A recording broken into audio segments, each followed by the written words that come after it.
Hello students, welcome back to the channel. मेरा नाम है ऋषभ शर्मा। मैं स्वागत करता हूं आप सभी का obsession CBSE 11th 12th commerce में। आज जो चैप्टर खत्म करने वाले हैं financial management.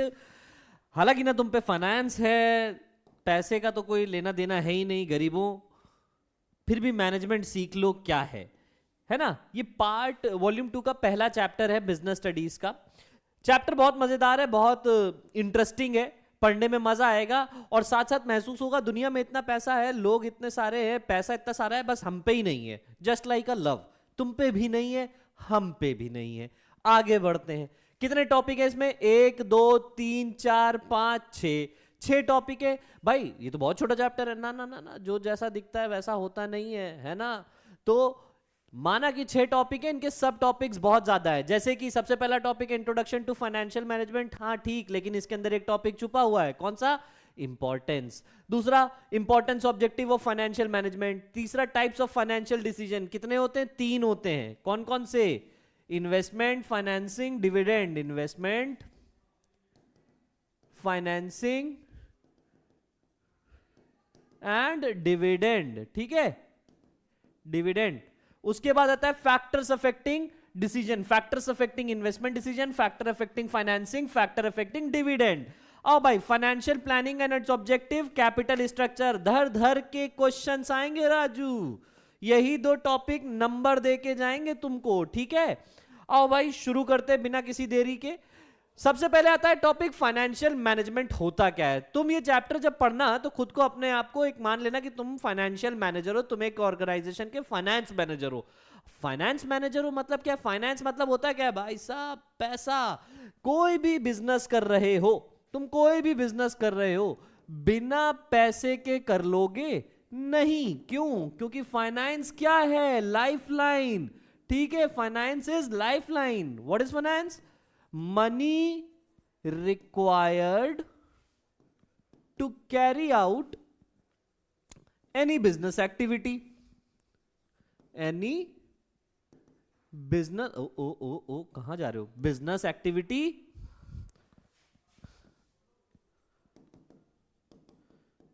is known as finance, is known as finance। भाई साहब, बिजनेस करने के लिए जो भी पैसा लग रहा है, जहां भी लग रहा है, लोगों की सैलरी देनी है, हाँ भाई ठीक है। रॉ मटेरियल खरीदना है, हाँ भाई ठीक है। भाई एक्सपेंशन करना है, हाँ भाई ठीक है। सामान बेच रहे हो, पैसा आ रहा है तो भी भाई ठीक है। पैसा जो भी लग रहा है, जहां से भी आ रहा है, फाइनेंस से रिलेटेड कुछ भी बात हो जाती है तो वो बिजनेस फाइनेंस का पार्ट होता है।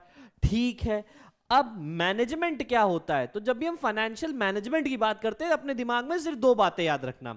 एक ऑर्गेनाइजेशन तुम चला रहे हो तो तुम्हारे सिर्फ 2 लक्ष्य होंगे। सबसे पहला क्या? कि भाई हमें कितने पैसे की जरूरत है, कहां से आएगा, राइट? कितना पैसा चाहिए, कहां से आएगा। दूसरा, कहां लगेगा, इस्तेमाल कहां करोगे। तो 2 बातें आती। जब हम फाइनेंशियल मैनेजमेंट की बात करते हैं तो हम इसको 2 टर्म में तोड़ लेते हैं, सीधा सीधा। सबसे पहला, procurement of finance. Procurement of finance का मतलब क्या होता है राजू? प्रोक्योरमेंट ऑफ फाइनेंस का मतलब होता है कहां से लाओगे पैसा। दूसरा, यूटिलाइजेशन ऑफ फाइनेंस।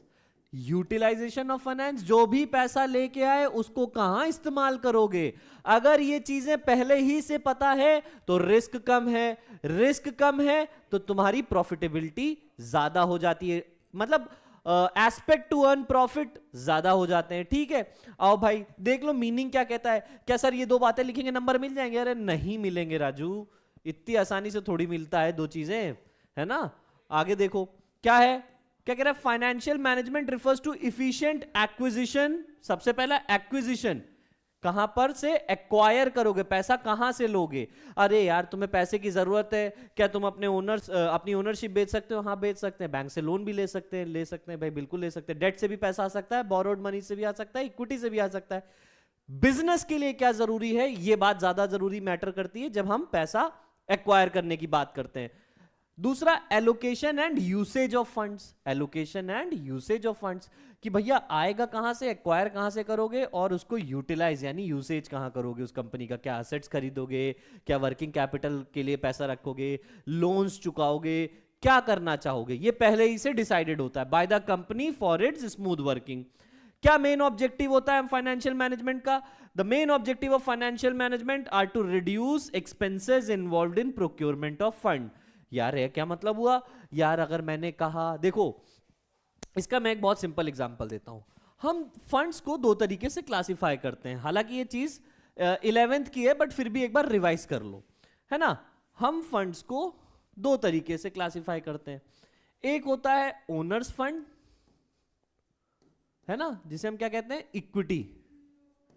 दूसरा होता है बोरोड फंड, जिसे हम क्या कहते हैं, डेट, है ना भाई। एक को बोलो इक्विटी, एक को बोलो डेट।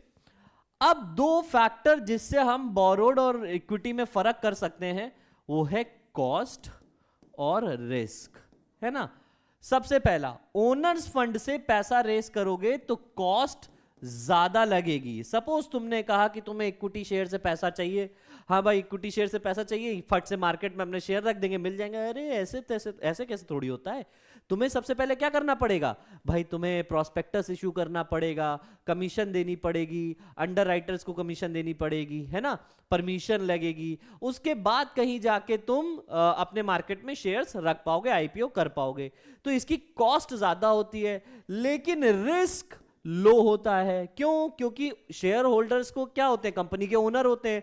अगर कंपनी ने इक्विटी से पैसा रेस किया है, इसका मतलब क्या है कि अगर कंपनी ने इक्विटी से पैसा रेस किया है तो प्रॉफिट होगा तो डिविडेंड मिलेगा, नहीं होगा तो नहीं मिलेगा। लेकिन मान लो कि कंपनी ने लोन ले लिया, डेट ले लिया बैंक से, तो डेट लिया है तो चुकाना तो है ही, विद प्रॉपर इंटरेस्ट चुकाना है, तो इसकी रिस्क लेवल हाई होता है लेकिन कॉस्ट कम होती है।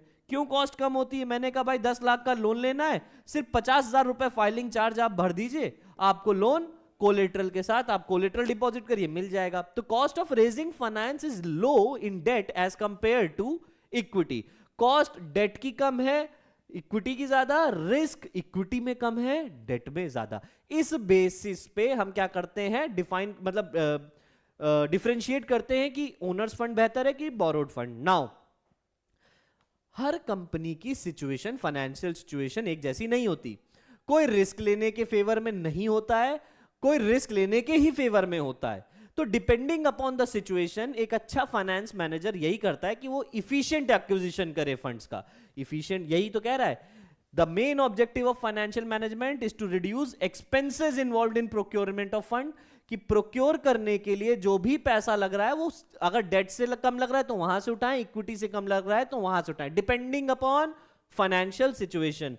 And control risk, to control risk and to achieve effective deployment of fund. ठीक है भाई, कॉस्ट रिस्क दो बातें हो गई। आओ भाई आगे बढ़ते हैं, आगे बढ़ते हैं।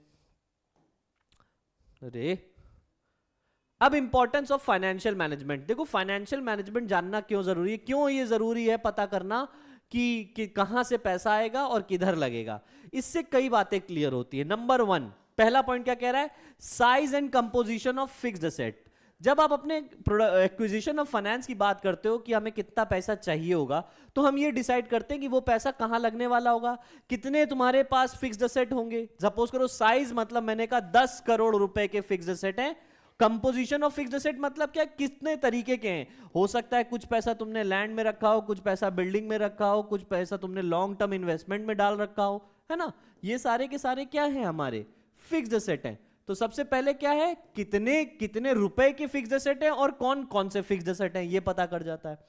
अब अगर फिक्स्ड एसेट पता चल गया है तो तुम्हें करंट एसेट्स भी पता ही चल जाएगा कि amount and composition of current assets. मैंने कहा कि जैसी कंपनी होती है, जितनी बड़ी कंपनी उतने ज्यादा उसके फिक्स्ड एसेट, उतने ही ज्यादा करंट एसेट्स। अरे एक स्टील कंपनी मान लो और एक चिप्स मैन्युफैक्चरिंग कंपनी, तो जो स्टील कंपनी होगी, जो स्टील बनाती है, उसके पास मशीनरी एसेट्स, फिक्स्ड एसेट बहुत ज्यादा होंगे, तो उसकी वर्किंग कैपिटल भी ज्यादा होगी, यानी उसके करंट एसेट्स भी ज्यादा होंगे। एक चिप्स मैन्युफैक्चरिंग, एक चिप्स मेकिंग कंपनी में इतनी ज्यादा मशीनरी नहीं होगी एज कंपेयर टू एक स्टील कंपनी, तो उसमें ना फिक्स्ड एसेट भी लिमिटेड होंगे और वर्किंग कैपिटल भी लिमिटेड होगी। तो जैसे हम फाइनेंशियल मैनेजमेंट कवर करते हैं तो हमें यह पता चल जाता है कि कितने फिक्स्ड एसेट, कितने तरीके के फिक्स्ड एसेट, वैसे ही हमें यह भी पता चल जाता है कितने रुपए के तुम्हारे करंट एसेट्स और कितने तरीके के करंट एसेट्स। तो amount, and composition of current assets. मान लो कि 2 करोड़ रुपए का करंट असेट्स है। अब करंट असेट्स किसमें किसमें डिवाइड होते हैं? मैंने कहा cash in hand, cash at bank, ठीक है,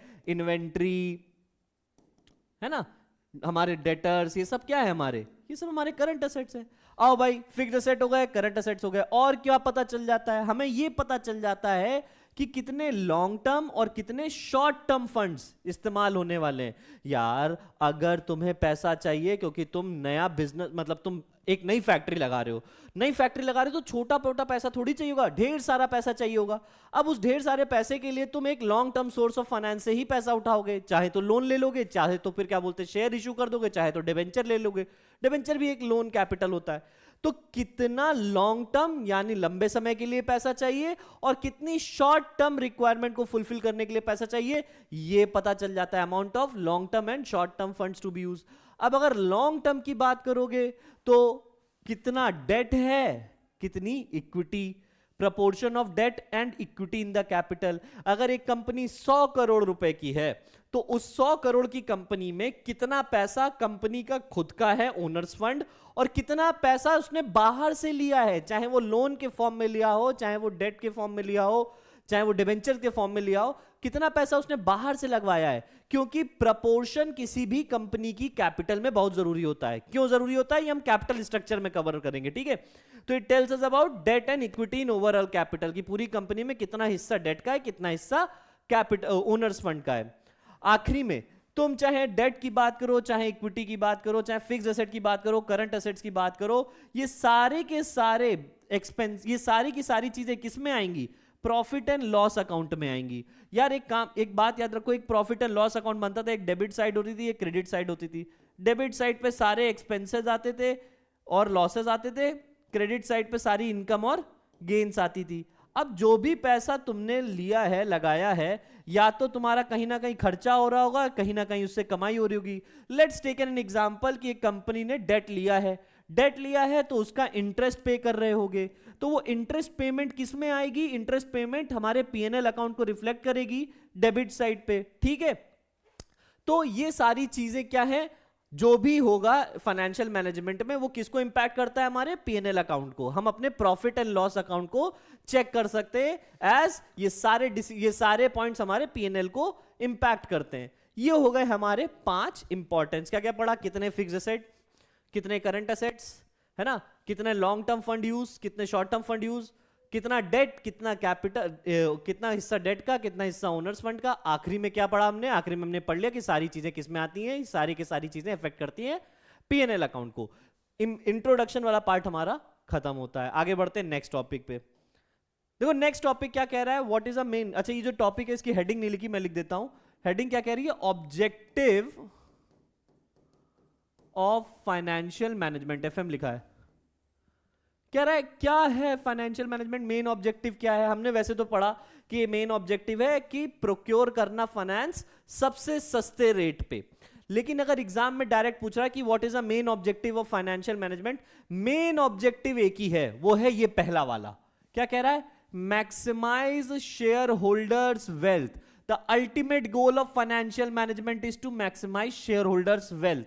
यार हम फाइनेंस मैनेजर रखे हैं ताकि हम ये चाहेंगे कि भैया हमारे जो शेयर्स की कीमत है कभी भी गिरे ना। कोई बिजनेसमैन, कोई शेयर होल्डर ये नहीं चाहेगा कि उसके शेयर्स की कीमत हर दिन गिरे, हर वक्त यही चाहेगा कि उसके शेयर्स के प्राइसेस हमेशा बढ़ते रहे मार्केट में। तो सबसे मेन ऑब्जेक्टिव क्या है कि ऐसे डिसीजन लिए जाएं जिससे हमारी कंपनी अच्छा करे, मार्केट में मेरे शेयर के प्राइसेस चढ़े रहें, मुझे ठीक ठाक डिविडेंड आता रहे। इसके अलावा सारे इर्द गिर्द में सेकेंडरी ऑब्जेक्टिव हैं। प्राइमरी ऑब्जेक्टिव क्या है? एक ऑब्जेक्टिव है, वो है शेयर होल्डर्स वेल्थ बढ़ाना। ठीक है कि अगर किसी ओनर ने, मतलब मैंने अगर मैं फाइनेंस मैनेजर नहीं हूं, let's say I am an individual investor, अगर मैंने किसी कंपनी के 10,000 रुपए के शेयर्स खरीदे हैं तो आने वाले सालों में उनकी कीमत 10 से 20 हो सकती है, 20 से 30 होनी चाहिए, तब तो बढ़िया चीज है। और ये तभी हो रहा होगा जब कंपनी सही डिसीजन ले रही होगी, ठीक है, ना कि कोई मैंने शेयर्स खरीदे 10,000 के, आज वो 1,000 के भी नहीं बिक रहे हैं। तो एक ऑब्जेक्टिव क्या होता है फाइनेंशियल मैनेजमेंट का कि अगर आप अपने बिजनेस के बारे में ये कवर कर रहे हैं कि कितना पैसा कहां से आएगा, कहां लगेगा, you are well known about all these things, you are taking all those decisions जिससे कंपनी की प्रॉफिटेबिलिटी पे इंपैक्ट नहीं आ रहा, वो बढ़ रही है, बल्कि बढ़ रही है, नेगेटिव इंपैक्ट नहीं आ रहा, पॉजिटिव इंपैक्ट आ रहा है, तो ऑटोमेटिकली तुम्हारे शेयर के प्राइसेस हमेशा बढ़ेंगे।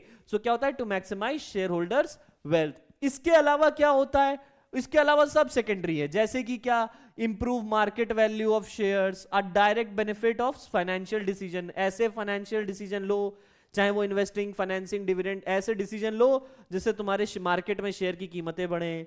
फिर value addition of for the company, it enhances company's overall growth. जिस कंपनी के शेयर्स हमेशा अच्छे होते हैं, भाई हर आदमी उसको खरीदना चाहता है, उसकी एक मार्केट में इमेज बहुत तगड़ी रहती है कि यार अगर आपको लॉन्ग टर्म में, वो नहीं था भाई अपना हर्षद मेहता कहता था, अगर स्कैम 1992 तुम लोगों ने देखा हो तो उसमें क्या कहता था कि अरे भाई रिस्क वाला गेम खेलना है तो फिर बात अलग है, नहीं तो लगा दो किसी टाटा बिरला के उस पे शेयर, आगे चल के पैसा कमा के ही देगा। यानी क्या है कि वो कंपनी जो स्टडी ग्रोथ दिखा रही होती है उनकी एक गुडविल बन जाती है, एक पब्लिक इमेज बन जाती है, ठीक है। Value which act as a value addition for the company, it enhances company's overall worth. Third देखो क्या कह रहा है, optimum utilisation of funds. If a finance manager knows, if you know कि कितना पैसा कहां आएगा और कहां लगेगा, तो वेस्टेज नहीं होगा। तुम्हें पहले ही पता है कि कितना पैसा आना है और कहां पर जाना है, तो देयर इज नो वेस्टेज। तो इसे हम क्या कहेंगे, optimum utilisation of funds, that is called as efficient use of resources. Last कह रहा है maintenance of liquidity. Maintenance of liquidity क्या होता है, लिक्विडिटी मतलब क्या होता है, कैश, लिक्विड कैश। एक ऑर्गेनाइजेशन हमेशा ये चाहती है कि उसकी जेब में हमेशा पैसे हो, there should be enough funds available all the time, और कभी भी पैसे की कमी ना हो या जरूरत से ज्यादा पैसा ना हो। तो हम फाइनेंशियल मैनेजमेंट में जब क्या कवर करते हैं कि कितना पैसा चाहिए, कहां से आएगा और किधर लगेगा, ये दो बातें हम कवर कर लेते हैं। तो इसमें क्या होता है, maintenance of liquidity, it ensures financial stability. ये है प्राइमरी ऑब्जेक्टिव, बाकी सारे हमारे क्या है, सेकेंडरी। एग्जाम में अगर ऑब्जेक्टिव पूछा जाए फाइनेंशियल मैनेजमेंट का, तो वो सिर्फ एक मोटा मोटा ऑब्जेक्टिव क्या है, मेन गोल क्या है, मैक्सिमाइज शेयर होल्डर्स वेल्थ। हमने दो टॉपिक कवर कर लिए, इंट्रोडक्शन क्या था, ऑब्जेक्टिव और इंपॉर्टेंस। अब आते हैं एक फाइनेंस मैनेजर को कौन कौन से डिसीजन लेने होते हैं। Those decision which is taken by finance manager is known as financial decisions. कितने तरीके के होते हैं, पहला होता है इन्वेस्टमेंट, दूसरा होता है फाइनेंसिंग, तीसरा होता है डिविडेंड, ठीक है। एक फाइनेंस मैनेजर का यही 3 डिसीजन लेने का काम होता है। सबसे पहला कौन सा होता है, सबसे पहला कह रहा है investment, as a name suggest, investment, पैसा लगना है, कहां लगना है, फिक्स्ड असेट या तो फिर करंट असेट्स। इसको हम क्या बोल सकते हैं, या तो फिक्स्ड असेट में पैसा लगेगा या तो करंट असेट्स में पैसा लगेगा, है ना, ध्यान से देखो, फिक्स्ड असेट और करंट असेट्स। क्या कह रहा है, it focuses on selecting opportunities to maximise returns and allocate funds effectively. How, by ensuring that we invest the money into fixed asset and current asset. अब कितना फिक्स्ड असेट, कितना current assets और क्या चीजें हैं, ये हम अभी आगे डिस्कस करेंगे। फाइनेंसिंग डिसीजन मतलब फाइनेंस आएगा कहां से, पैसा आएगा कहां से, डेट से कि इक्विटी से। ध्यान से सुनना कि ओनर्स फंड लगाएंगे कि बाहर से लोन लेंगे, ठीक है। तीसरा डिविडेंड डिसीजन। डिविडेंड डिसीजन, जो भी पैसा कमाया, जो भी नेट प्रॉफिट कमाया, वो तुम्हें कहीं ना कहीं तो लगाना ही है। तो जब लगाना है तो मतलब उसके बाद जो रिटर्न आएंगे वो हमें बांटने पड़ेंगे। किसमें कितना बांटोगे, डिविडेंड मतलब कितना डिविडेंड डिक्लेयर करोगे, कितना डिविडेंड डिक्लेयर करोगे और कितना रिटेन करोगे। अच्छा, मैं इसको तुम्हें थोड़ा सा डिटेल में समझा देता हूं। सपोज करो एक कंपनी है जिसका नेट प्रॉफिट आ रहा है, सब कुछ काट कूट के टैक्स वैक्स दे के आ रहा है 100 करोड़ रुपए। भाई 100 करोड़ रुपए का मुनाफा कमाया, गजब। क्या वो सारा पैसा शेयर होल्डर में बांट देगी, नहीं, कुछ पैसा वो अपने पास रखेगी। सपोज 20 CR उसने रोक लिया, जो पैसा रोका उसे हम क्या कहेंगे, रिटेन अर्निंग्स। क्या कहेंगे, रिटेन अर्निंग्स। और जो पैसा शेयर कर दिया, डिविडेंड की तरह दे दिया, वो क्या कहेगा, डिविडेंड।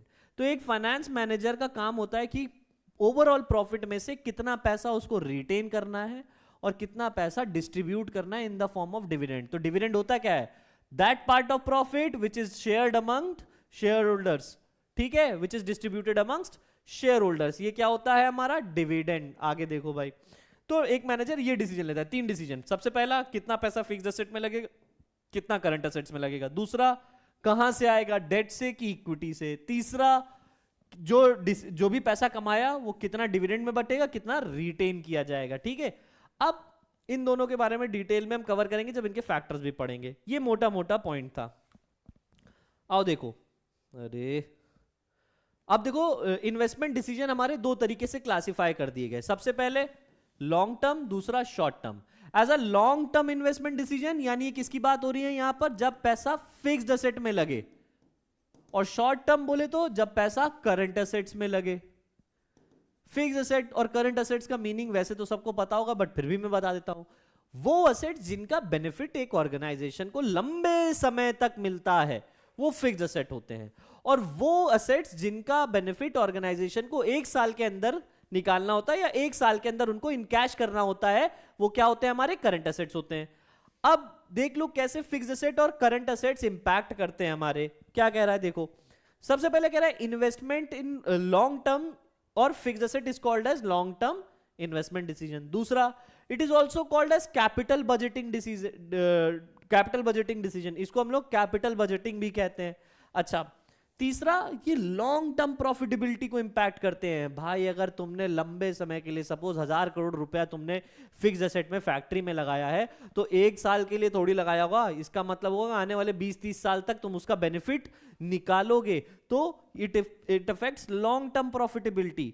और it involves large irreversible investment. कहने का मतलब है, अगर एक बार तुमने इतना ढेर सारा पैसा एक इन्वेस्टमेंट कर दिया है फिक्स्ड एसेट में, तो कर दिया, अब वो चेंज नहीं हो सकता। तो बड़ा सोच समझ के डिसीजन लेना होता है।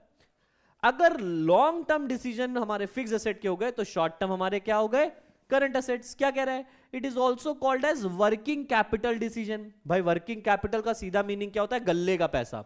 अब गल्ला क्या होता है मैं तुमको कैसे समझाऊं। जैसे आप लोग किसी नॉर्मल स्टोर पे जाते हो, तो एक शॉप ओनर क्या करता है, वो ऐसे ड्रॉर खोलता है, उसमें से कैश निकालता है, कैश काउंटर जिसे हम कहते हैं बेसिकली। और उसे कहते, वो पैसा क्यों जरूरी होता है, वो पैसा इसलिए जरूरत है ताकि डे टू डे फंक्शनिंग के लिए, कि लोगों को सैलरी देनी ही देनी है, बिजली का बिल देना ही देना है, रॉ मटेरियल आना ही आना है, ये सारी चीजें smooth and efficient working normal operations के लिए होता है, डे टू डे ऑपरेशंस के लिए होता है। तो क्या कह रहा है, it is also called as working capital decision. It affects daily business operations, मान लिया। It impacts liquidity and profitability. Liquidity मतलब क्या है, कैश, कितना कैश रहता है, कम ज्यादा होगा तो वर्किंग कैपिटल रिक्वायरमेंट कम ज्यादा हो रही होंगी। ठीक, एग्जांपल क्या है, कैश एंड इन्वेंट्री मैनेजमेंट। ठीक, कैश भी हमारा करंट एसेट, इन्वेंट्री भी हमारा करंट एसेट्स। ठीक है, कॉफी ठंडी हो रही थी मेरी।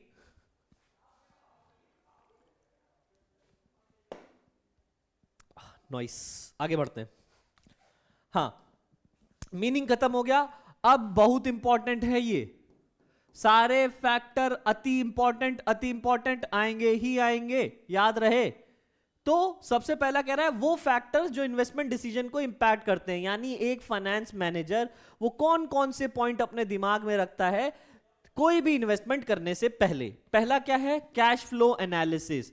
दूसरा क्या है, रेट ऑफ रिटर्न। तीसरा, इन्वेस्टमेंट क्राइटेरिया। देखो कैश फ्लो एनालिसिस मतलब क्या है, यार इतना सारा पैसा लगाने जा रहे हो, फिक्स्ड एसेट पे पैसा लगाने जा रहे हो, अगर तुमने कहा कि 100 करोड़ रुपए एक बार में इन्वेस्ट करने जा रहे हो, तो तुम ये जरूर देखोगे कि अगर मैं 100 करोड़ रुपए एक बार में लगा रहा हूं तो हर साल उससे कितना बेनिफिट कमाऊंगा, हर साल कम से कम 10 करोड़ रुपए तो निकाल ही लूंगा। ऐसे करते करते करते 10 साल में मेरा पूरा पैसा वापस आ जाएगा। तो कितना लगा रहे हो, आउटफ्लो कितना हो रहा है कैश का और कितना इनफ्लो हो रहा है, ये अकल ये जानना ही कैश फ्लो एनालिसिस होती है कि हम कितना कैश, मेरा कैश का कितना आउटफ्लो हो रहा है और कितना इनफ्लो हो रहा है। ठीक, दूसरा है रेट ऑफ रिटर्न। अब रेट ऑफ रिटर्न का मतलब समझो, जैसे कि मैंने कहा एक प्रोजेक्ट ए है, एक प्रोजेक्ट बी है, दो प्रोजेक्ट हैं, एक में 15% रिटर्न है, एक में 25% रिटर्न है। तो रिटर्न, रेट ऑफ रिटर्न मतलब कितना तुम्हें रिटर्न मिलेगा ओवरऑल इन्वेस्टमेंट के बाद। तो ये देखना ज्यादा जरूरी है। तो select a project with higher expected return to maximise profit, ये हो गया। अब तुमने ये जो भी चीजें दिमाग में रखी, cash flow analysis, rate of return, ये सारी चीजें किसका पार्ट है? Investment criteria. Apply NPV, IRR, payback to make informed decision. इसका मतलब क्या होता है? सर ये क्या बोल दिया एनपीवी आईआरआर? एनपीवी मतलब होता है net present value, internal rate of return and payback to make informed decision. Investment criteria involve मतलब जब तुम इन्वेस्टमेंट कर रहे होगे तो तुम ये सारी चीजें चेक कर लोगे, जैसे कि कितना पैसा लगा रहे हो, अमाउंट ऑफ इन्वेस्टमेंट, ठीक है, फिर रेट ऑफ रिटर्न कितना मिल रहा है, ठीक है ना, रेट ऑफ रिटर्न कितना है, कैश फ्लो क्या है, what is the cash flow, ठीक, कैश फ्लो एनालिसिस, ये सारी चीजें पहले ही से डिसाइड कर लोगे, उसे हम कहते हैं इन्वेस्टमेंट क्राइटेरिया। और ये एनपीवी, आईआरआर, ये सब टेक्निक्स हैं ये जानने की कि इन्वेस्टमेंट डिसीजन कितना सही है। तो दीज आर द टेक्निक्स। अगर ये नहीं भी लिखोगे, इनके बारे में लिखोगे तो भी काम बन जाएगा। क्या क्या पढ़ा कि भाई इन्वेस्टमेंट डिसीजन करने से पहले एक फाइनेंस मैनेजर तीन पॉइंट अपने दिमाग में रखता है। नंबर 1 कैश फ्लो एनालिसिस, क्या कैश फ्लो पोजीशन है, इनफ्लो और आउटफ्लो, ठीक है, रेट ऑफ रिटर्न क्या है, तीसरा इन्वेस्टमेंट क्राइटेरिया। आओ भाई नेक्स्ट डिसीजन की तरफ बढ़ते हैं। नेक्स्ट डिसीजन होते हैं फाइनेंसिंग डिसीजन। पहले ही बता रखा है फाइनेंसिंग डिसीजन मतलब क्या, कितना पैसा डेट से आएगा, कितना पैसा इक्विटी से आएगा। तो it refers to the choice of source of funds, डेब्ट और इक्विटी, डेट और equity. It determines capital structure and financial risk. मैंने पहले ही बता दिया है कि फंड जो है ओनर्स और बोरोड दो तरीके से बांटे जाते हैं, और ओनर्स फंड और बोरोड फंड किन दो पैरामीटर्स पे चेक किए जाते हैं, एक रिस्क और एक कॉस्ट। तो ये क्या कह रहा है, इट डिटरमाइन कैपिटल स्ट्रक्चर। भाई कैपिटल स्ट्रक्चर, मैंने कहा 100 करोड़ रुपए की कंपनी है तो उसमें से कितना पैसा तुम्हारा इक्विटी से है और कितना पैसा तुम्हारा डेट से है। एक ऐसी कंपनी जिसपे डेट ज्यादा, इक्विटी कम और प्रॉफिट रेट ऑफ रिटर्न कम आ रहा है, भाई मैं तो नुकसान नहीं उठाऊंगा, रिस्क नहीं लूंगा। यानी क्या है, आपकी कैपिटल कंपोजिशन, कंपनी की कैपिटल कंपोजिशन सामने वाले के रिस्क फैक्टर को डिटरमाइन कर देती है। आइए, it balances liquidity, control, cost of funds. कैसे बैलेंस करती है liquidity, control, cost of fund, ये हम कवर करेंगे फैक्टर्स में। आओ भाई देखो कैसे होगा। नाउ कुछ फैक्टर्स होते हैं जो फाइनेंस मैनेजर रखता है अपने दिमाग में पहले फाइनेंसिंग डिसीजन लेने से पहले। फाइनेंसिंग डिसीजन कि कितना पैसा हम डेट से आएगा, कितना इक्विटी से, हम ये जान लेते हैं। सबसे पहले आता है कॉस्ट। एक फाइनेंस मैनेजर वहीं से पैसा उठाएगा जहां पर सबसे सस्ते में मिलेगा। इसके अंदर एक और की टर्म आता है, इसके अंदर एक और पॉइंट होगा which is also called as flotation cost. Flotation cost, flotation cost का मतलब क्या होता है, लिख लो, इसका मतलब होता है cost of raising funds, cost of raising funds, है ना। अब कॉस्ट ऑफ रेजिंग फंड मैंने पहले बता दिया है कि डेट से लेने जाओगे तो भाई पेपर वर्क ज्यादा नहीं है, 10 लाख का लोन लेना है, 5,000 रुपए का आपका जो भी बहुत खर्चा होगा, फाइलिंग वाइलिंग चार्ज वो दीजिए, अपने एसेट्स दिखाइए और फट से लोन लेके जाइए। इक्विटी से रेज करना है तो बहुत पापड़ बेलने पड़ेंगे, तुम्हें कमीशन देनी पड़ेगी, तुम्हें परमिशन लेनी पड़ेगी, उसमें ज्यादा, सपोज करो उसमें 50,000 रुपए का खर्चा हो जाएगा।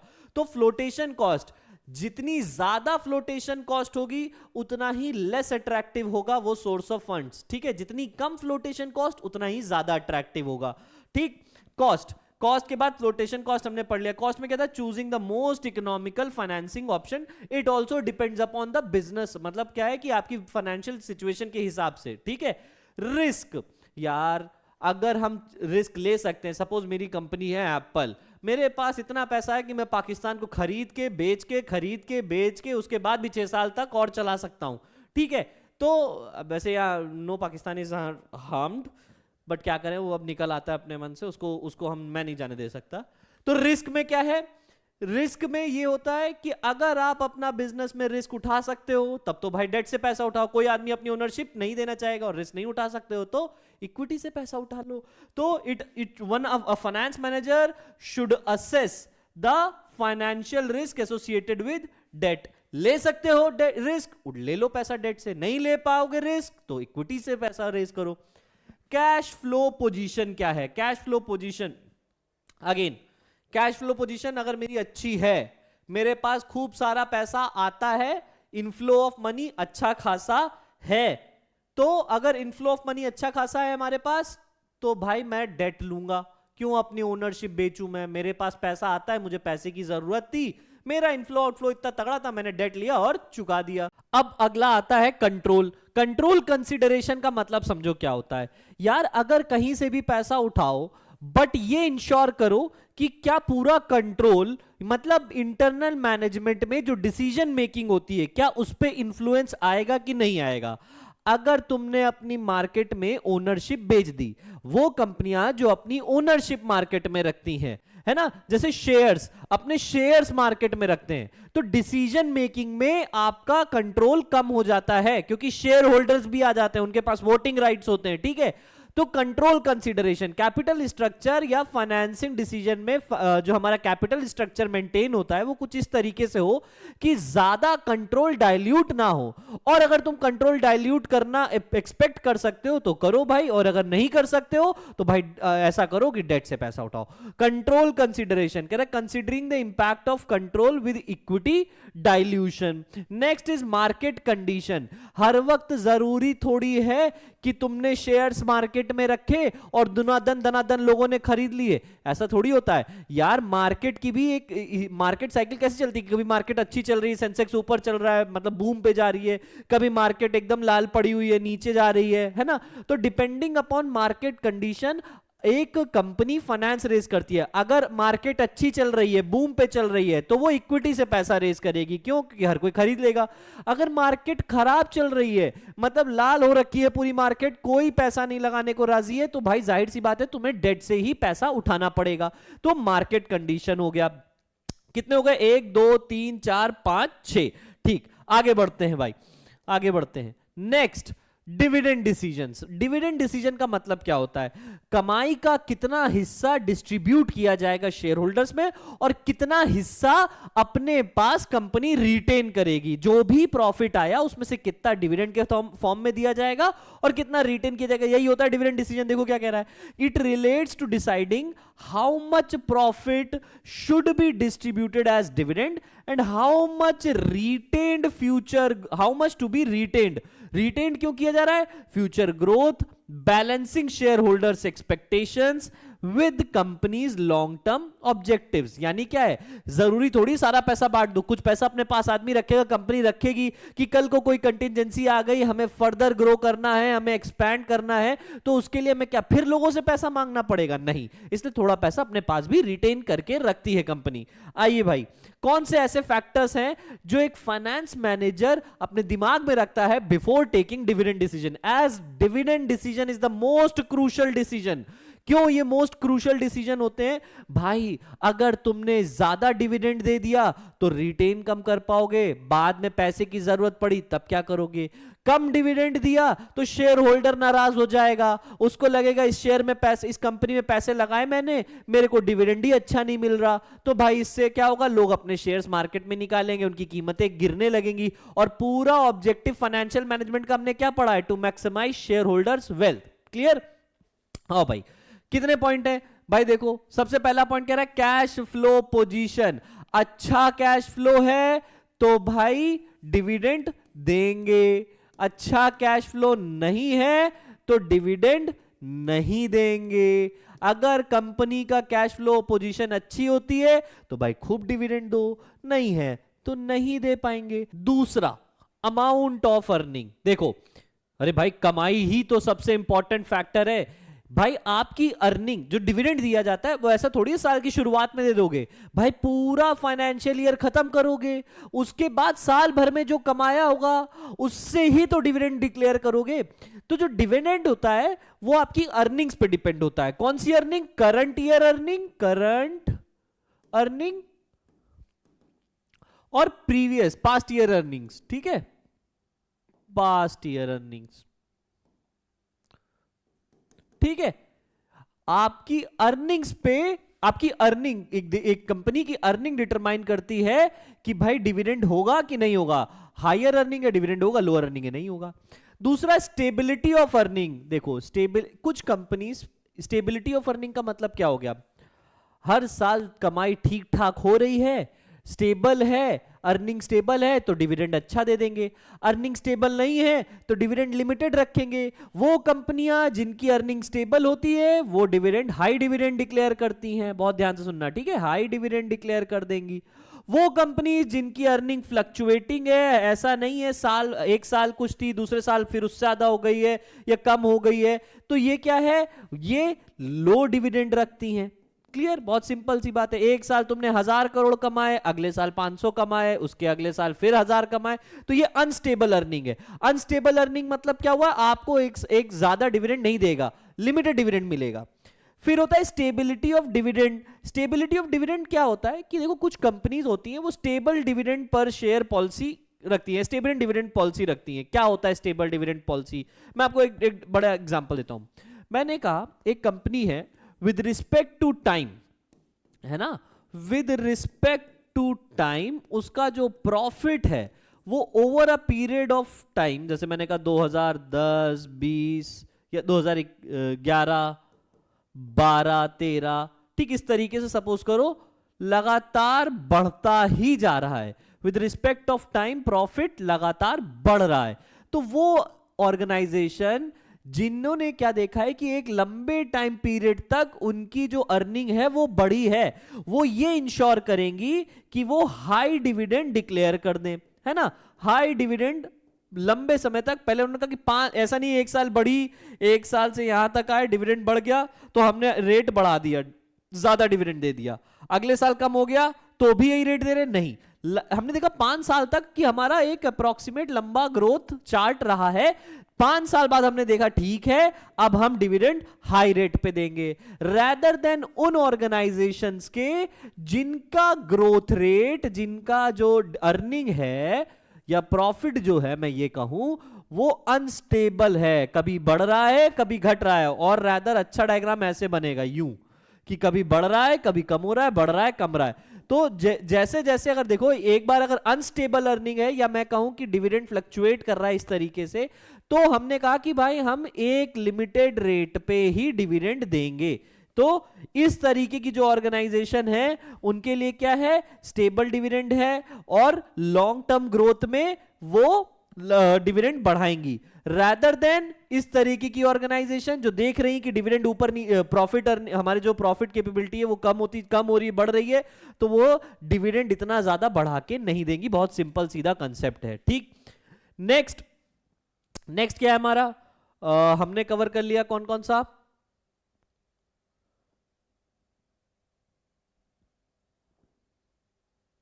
ग्रोथ अपॉर्चुनिटीज, ये है हमारा ग्रोथ अपॉर्चुनिटी। शायद मैंने पढ़ाया है नहीं पढ़ाया, एक बार देख लेते हैं। ग्रोथ अपॉर्चुनिटीज क्या है कि वो ऑर्गेनाइजेशंस जिनको पता है कि भाई हम आगे चल के ग्रो करने वाले हैं या हमें एक और फैक्ट्री लगानी है, तो वो रिटेन करेंगी, वो पैसा रिटेन करेंगी।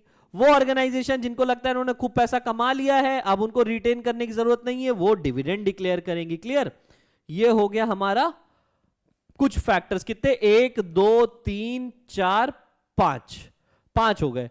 आगे बढ़ो भाई, नेक्स्ट फैक्टर्स अफेक्टिंग डिविडेंड कितने हैं अब देख लो फटाफट। छठा है लीगल कंस्ट्रेंट, ठीक है। लीगल कंस्ट्रेंट्स मतलब क्या है यार, कंपनी ना डिविडेंड डिक्लेयर करने से पहले कंपनीज एक्ट को फॉलो जरूर करती है। मतलब कुछ पॉइंट होते हैं कंपनीज एक्ट में रिलेटेड जिसके तहत ही तुम डिविडेंड डिक्लेयर कर सकते हो। फॉर एग्जाम्पल मैंने कहा कोई कंपनी लॉसेस में, अगर लॉस हो रहा है तो डिविडेंड डिक्लेयर नहीं करेगी।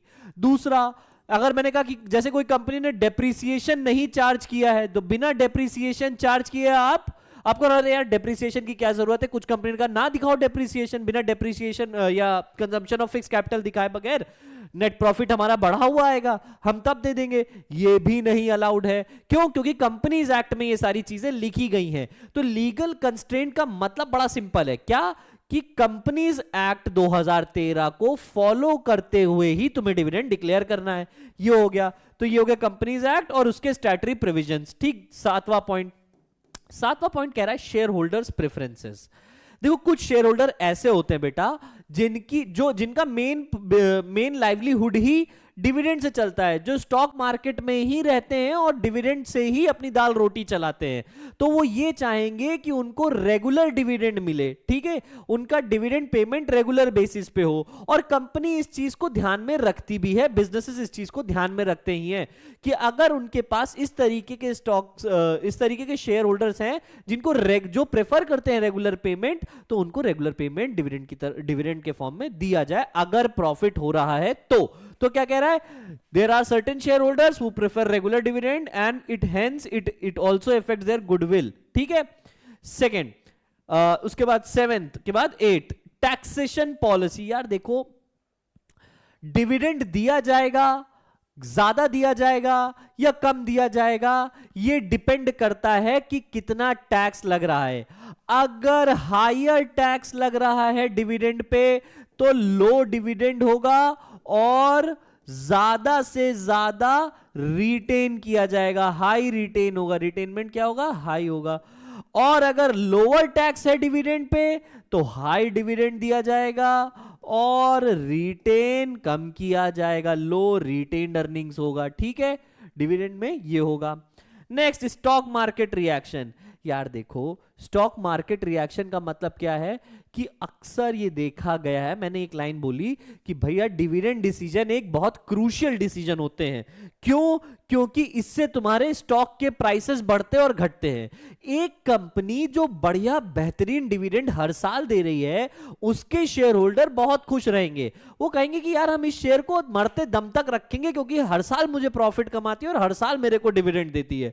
तो जाहिर सी बात है, एक ऐसा कंपनी जो हर साल डिविडेंड डिक्लेयर कर रही है, अपने इन्वेस्टर्स को खुश रख रही है, उसके शेयर के प्राइसेस हमेशा ऊपर जाएंगे, वो एक अच्छी न्यूज की तरह काम करेगा, तो उसके शेयर के प्राइसेस बढ़ेंगे, है ना। और अगर एक ऐसी कंपनी है जिसने क्या किया, एक बार डिविडेंड दिया, अगली बार नहीं दिया, फिर नहीं दिया, या लो डिविडेंड दिया, तो ये एक तरीके से नेगेटिव इंपैक्ट करता है उनके शेयर्स के प्राइसेस में।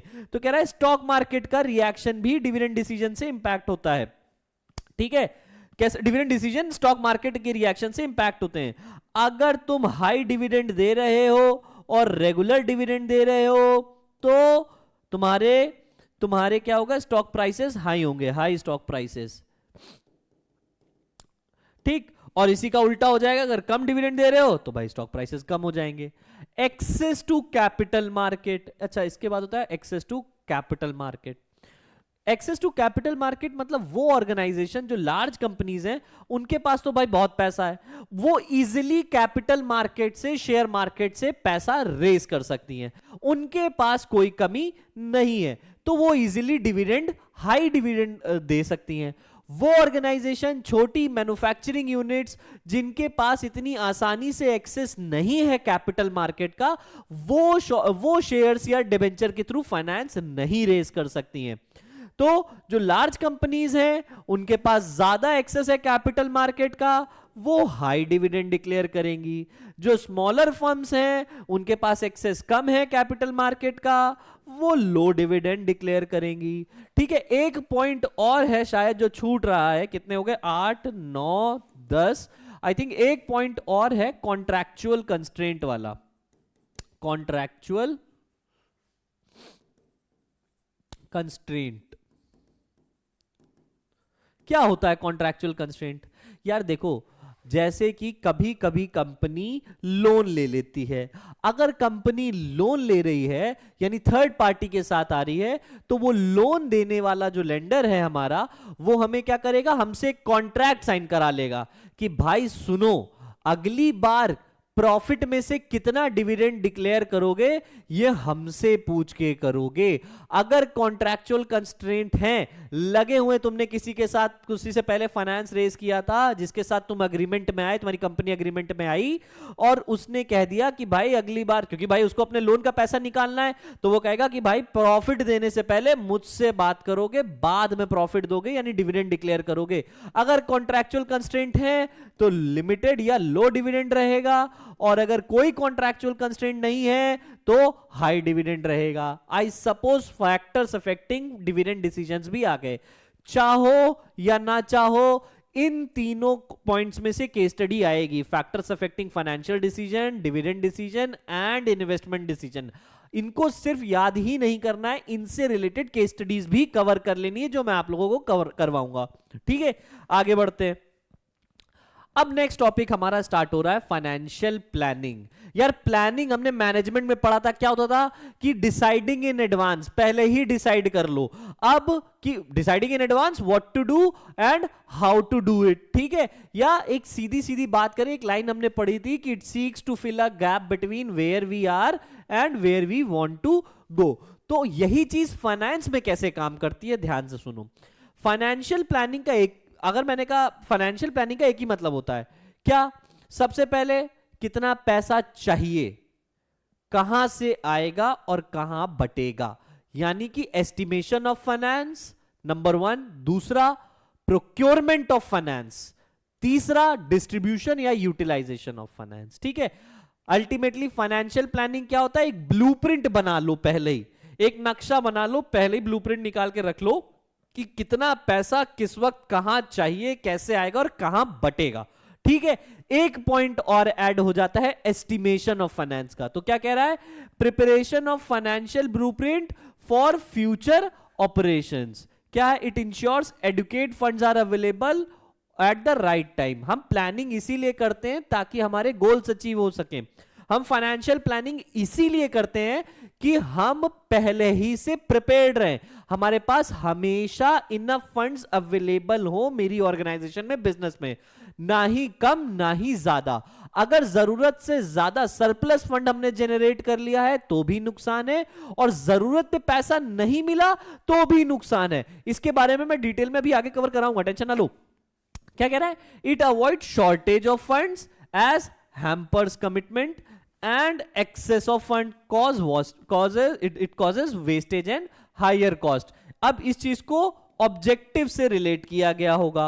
आओ भाई देखो क्या कह रहा है, तो फाइनेंशियल प्लानिंग का की टर्म क्या है, ब्लूप्रिंट। एक फाइनेंशियल ब्लूप्रिंट जिसमें हम क्या बताते हैं, 3 चीजें। वो 3 चीजें क्या है, एस्टिमेशन, पहला चीज एस्टिमेशन, दूसरा यूटिलाइजेशन और तीसरा डिस्ट्रीब्यूशन। कितना पैसा चाहिए, कहां लगाओगे और जो कमाओगे वो किसमें बांटोगे, डिस्ट्रीब्यूशन ऑफ फाइनेंस। ठीक है, आओ भाई आओ भाई, how is it different from financial management, ये देख लो। देखो फाइनेंशियल मैनेजमेंट क्या कहता है, choosing best investment and financing options. और फाइनेंशियल प्लानिंग क्या करता है कि भाई हमेशा पैसे पड़े होने चाहिए, हमने प्लानिंग करके रखी है ताकि हमारे पास हमेशा फंड अवेलेबल हो, मेरे बिजनेस में कभी भी रुकावटें ना आए।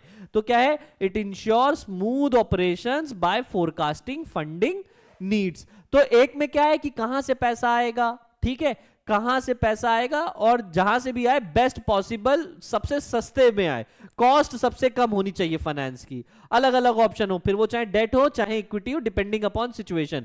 और एक का काम है ये इंश्योर करना कि हमेशा पैसे हो, इसके लिए हम पहले ही से एस्टिमेशन करके रखते हैं, ठीक है, अपनी फ्यूचर नीड्स का।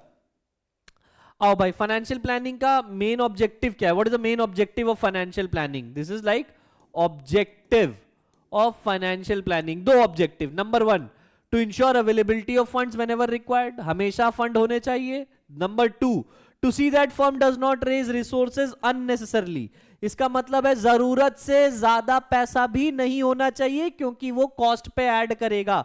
अरे तुम्हें लोन की जरूरत थी 10 करोड़ की, तुमने 12 करोड़ रुपए क्यों लिया, बदले में इंटरेस्ट भी तो दोगे। या तुमने मार्केट में 10% इक्विटी की रेस करनी थी, तुम्हें 10% इक्विटी रेस करनी थी 10 करोड़ के लिए, तुमने 12% रेस कर दी 12 करोड़ के लिए, बदले में डिविडेंड भी दोगे और ओनरशिप भी लॉस हो गई तुम्हारी।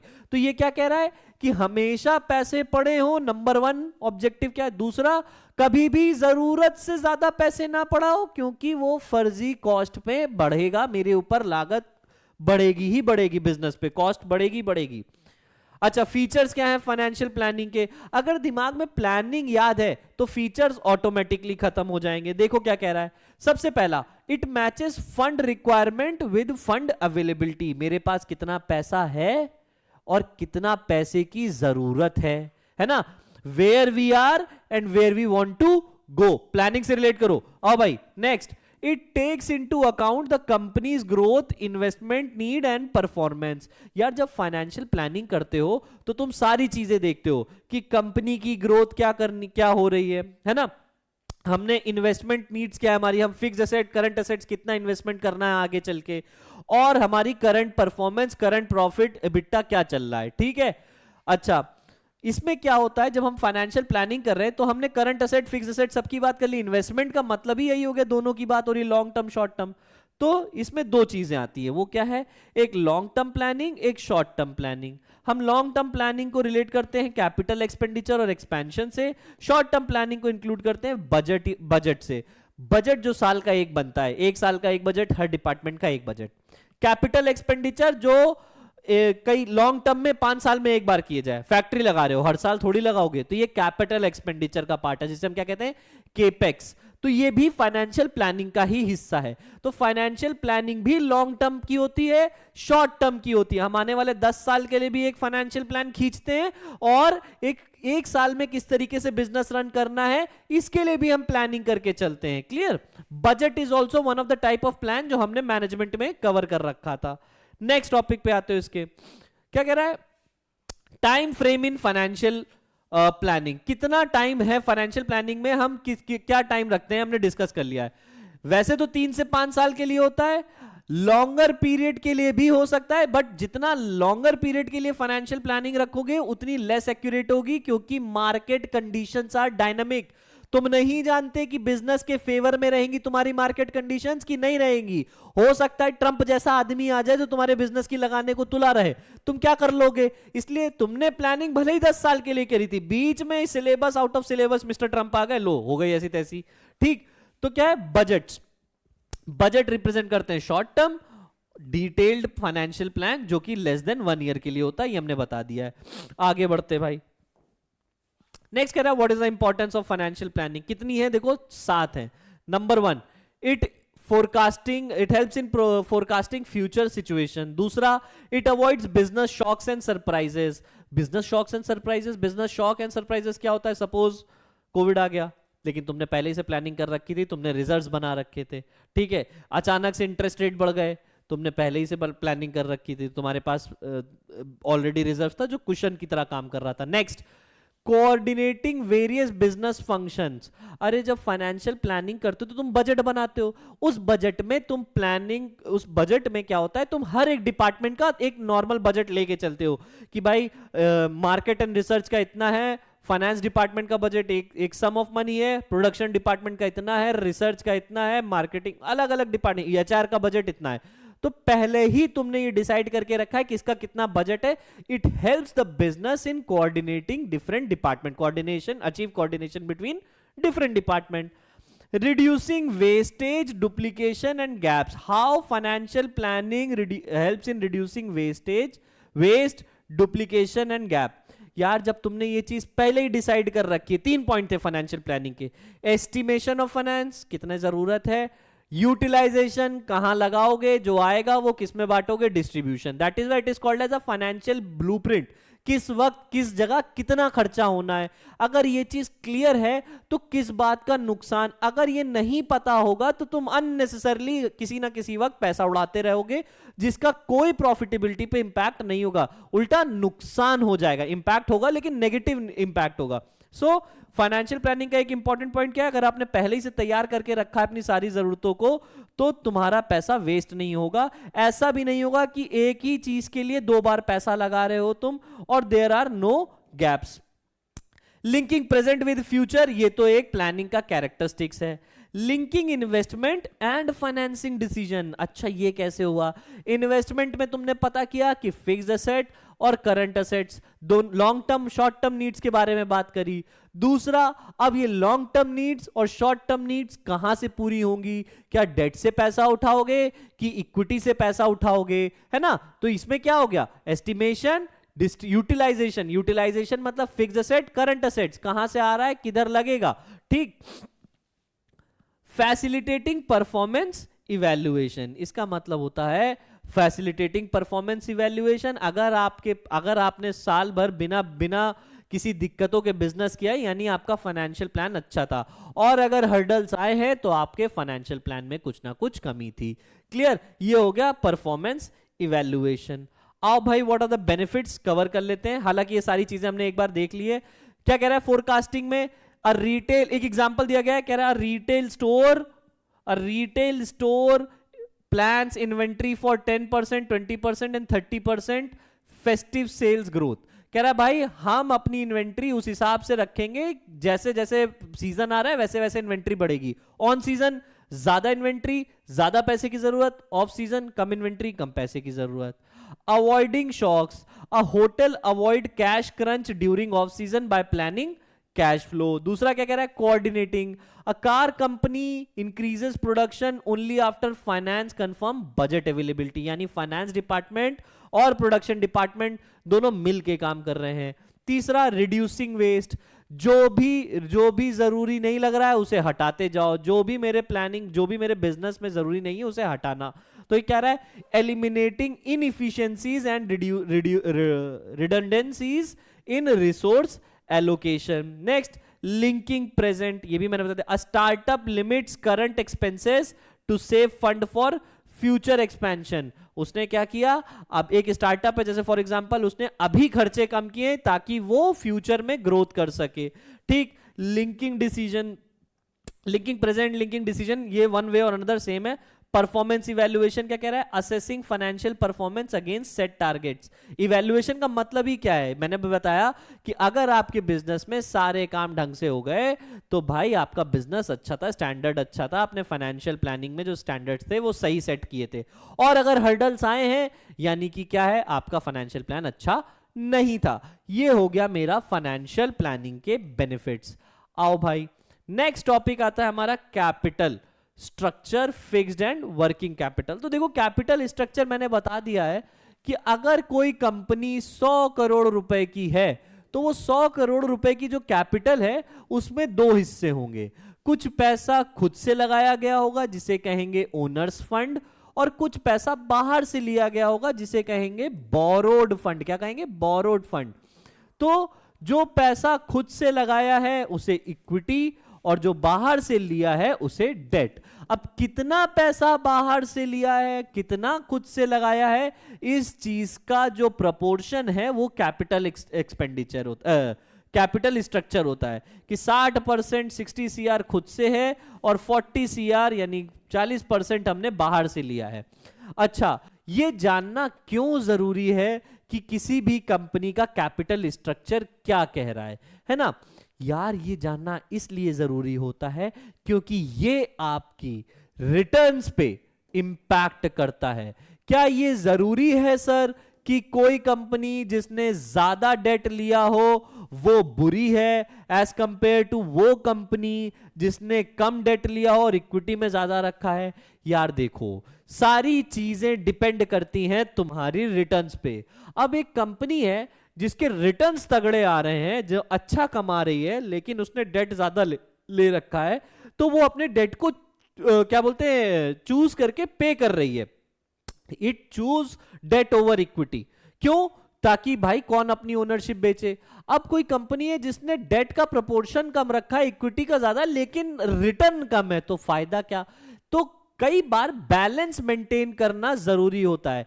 कैपिटल स्ट्रक्चर में हम यही चीज सीखेंगे कि कैसे डेट होने के बाद भी कुछ कंपनीज अर्निंग अपनी बढ़ा लेती हैं और कैसे डेट ना होने के बाद भी कुछ कंपनीज अपनी अर्निंग कम कर लेती हैं। It all depend upon the rate of interest as well as your rate of return. Clear?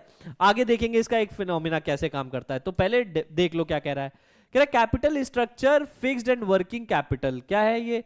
It refers to the mix of owners fund and borrowed fund used by a business। दूसरा क्या कह रहा है? Owner's fund बोले तो equity, preference shares, retained earning, ये सब owner's fund का पार्ट है। बोरोड फंड में क्या आता है? Loans, debenture, public deposits. कितना पैसा उन्होंने इस तरीके से लिया, कितना पैसा इस तरीके से लिया है। ठीक। आओ भाई नेक्स्ट देखो क्या कह रहा है। अच्छा देखो नेक्स्ट है मेजरमेंट ऑफ कैपिटल स्ट्रक्चर। हम किस तरीके से कैपिटल स्ट्रक्चर को मेजर करते हैं। सबसे पहला होता है debt equity ratio. Debt equity ratio का फॉर्मूला होता है डेट अपॉन इक्विटी। या हम इससे क्या जानने की कोशिश करते हैं कि proportion of debt, proportion of debt मतलब debt upon debt plus equity, कि एक कंपनी है जिसकी टोटल कैपिटल 100 करोड़ रुपए है, जिसमें से उसने 60 करोड़ रुपए सपोज करो, या हमने पीछे वाले एग्जांपल में क्या बताया था कि जिसने 40 करोड़ रुपीस डेट से उठाया है। ओवरऑल कैपिटल कितनी थी? 40 प्लस 60 दैट इज 100। तो proportion of debt in overall capital 100 crore रुपए में कितना डेट ले रखा है? 40। इससे हम पता कर सकते हैं debt. It helps to understand the balance between debt and equity, that is why we study capital structure. ठीक हो गया, आगे बढ़ते भाई आगे। अब नेचर ऑफ डेट क्या है? Nature of debt versus equity, ये मैंने पहले बता दिया है कि हम बोरोड फंड और ओनर्स फंड को कैसे तौलते हैं? दो पैमाने पे तौलते हैं। पहला क्या होता है भाई? पहला अपना रिस्क, ओनर्स फंड में कम, डेट में ज्यादा, क्योंकि अगर डेट का पैसा वापस नहीं किया तो तुम्हारे एसेट्स बिक जाएंगे। अगर बैंक से लोन लिया है कंपनी ने तो उसे विद इंटरेस्ट वापस करना ही करना है। बैंक को फर्क नहीं पड़ता कि भाई कितना, क्या उसको फर्क नहीं पड़ता। यार बीच में क्या किक हो जाता है कि तुम्हारे पास प्रॉफिट है कि नहीं है, कि मार्केट में कोविड आ गया, उनसे कोई मतलब नहीं, उनको चाहिए अपना इंटरेस्ट। ठीक, तो अब देखो कुछ पॉइंट है, जैसे डेट क्या है? Cheaper source of finance. Equity क्या है? एक्सपेंसिव, मैंने बता दिया था। क्या क्यों है cheaper source of finance? Interest is tax deductible, जब तुम डेट लेते हो तो वो टैक्स डिडक्टेबल हो जाता है उसमें। लेकिन इक्विटी में क्या है? कोई टैक्स बेनिफिट नहीं है। हायर रिटर्न डिमांडेड, कि भैया अगर किसी शेयर होल्डर ने पैसा लगाया है तो वो ज्यादा ही मांगेगा, कम से खुश नहीं होगा। फिक्स्ड इंटरेस्ट रेट, डेट क्या है? Fixed interest plus fixed repayment obligation, इसलिए इसकी रिस्क फैक्टर ज्यादा है। यहां पर कोई फिक्स्ड पेमेंट की बात ही नहीं है, नो फिक्स्ड पेमेंट और कंपलसरी रीपेमेंट।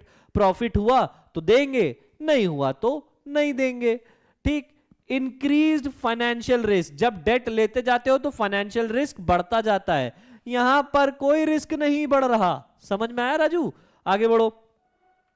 अच्छा, डेट में क्या है? डिफॉल्ट में लीड टू लिक्विडेशन। इसका क्या मतलब होता है डिफॉल्ट में लीड टू लिक्विडेशन?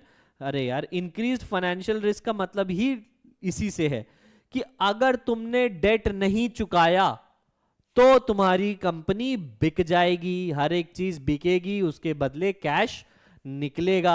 आओ भाई नेक्स्ट, फिर कह रहा है importance of capital structure. Capital structure की इंपॉर्टेंस क्या है? इंपॉर्टेंस है, क्यों ये जानना जरूरी है कि कितना डेट कितना इक्विटी है? सबसे पहला, it directly affects profitability, risk, share holders wealth.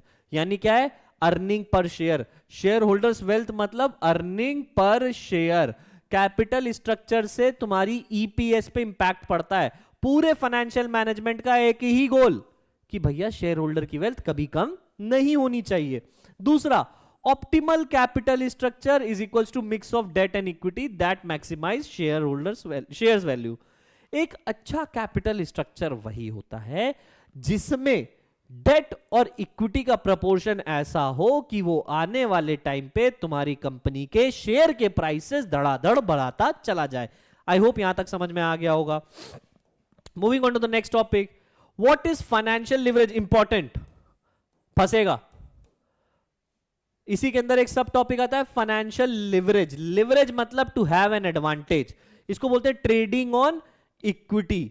अब कैसे ये लिवरेज आता है ये जानो। कह रहा है वैसे तो हम जब प्रपोर्शन ऑफ डेट और इक्विटी की बात करते हैं कि कैपिटल स्ट्रक्चर में कितना तुमने डेट लिया है और कितनी इक्विटी, तो फाइनेंशियल लिवरेज कब मिलता है? एक कंपनी को लिवरेज तब मिलता है जब उसने डेट से पैसा भी उठा लिया हो और उसकी अर्निंग पर शेयर बढ़ रही हो। ये चीज कैसे पॉसिबल है?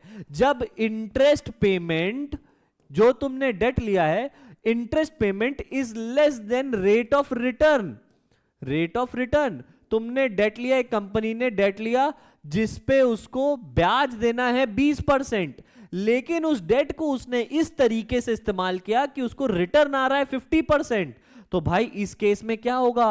वो डेट को पे ऑफ भी कर देगा। इसमें उसको एक लिवरेज मिल गया, एडवांटेज मिल गया कि अगले ने अपनी ओनरशिप भी नहीं खोई, मार्केट से लोन उठाया, उसके बाद डेट भी चुका दिया, प्लस अर्निंग पर शेयर बढ़ती चली गई, पर शेयर अर्निंग बढ़ गई।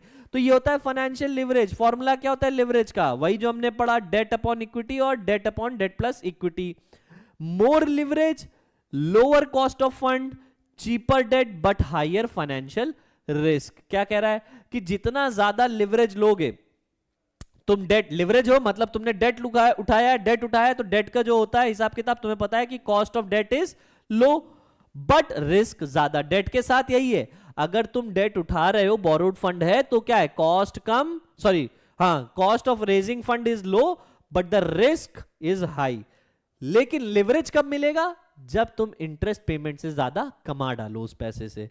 ठीक, इस पे अभी प्रैक्टिकल कवर करेंगे हम लोग। How does it effect profitability? मैंने बताया कंपनी का कैपिटल स्ट्रक्चर उसकी प्रॉफिटेबिलिटी को इंपैक्ट करता है। कैसे? ये डिपेंड करता है EBIT, EPS, earning before interest and taxes. EBIT मतलब क्या होता है? अब ये नए नए टर्म आए हैं।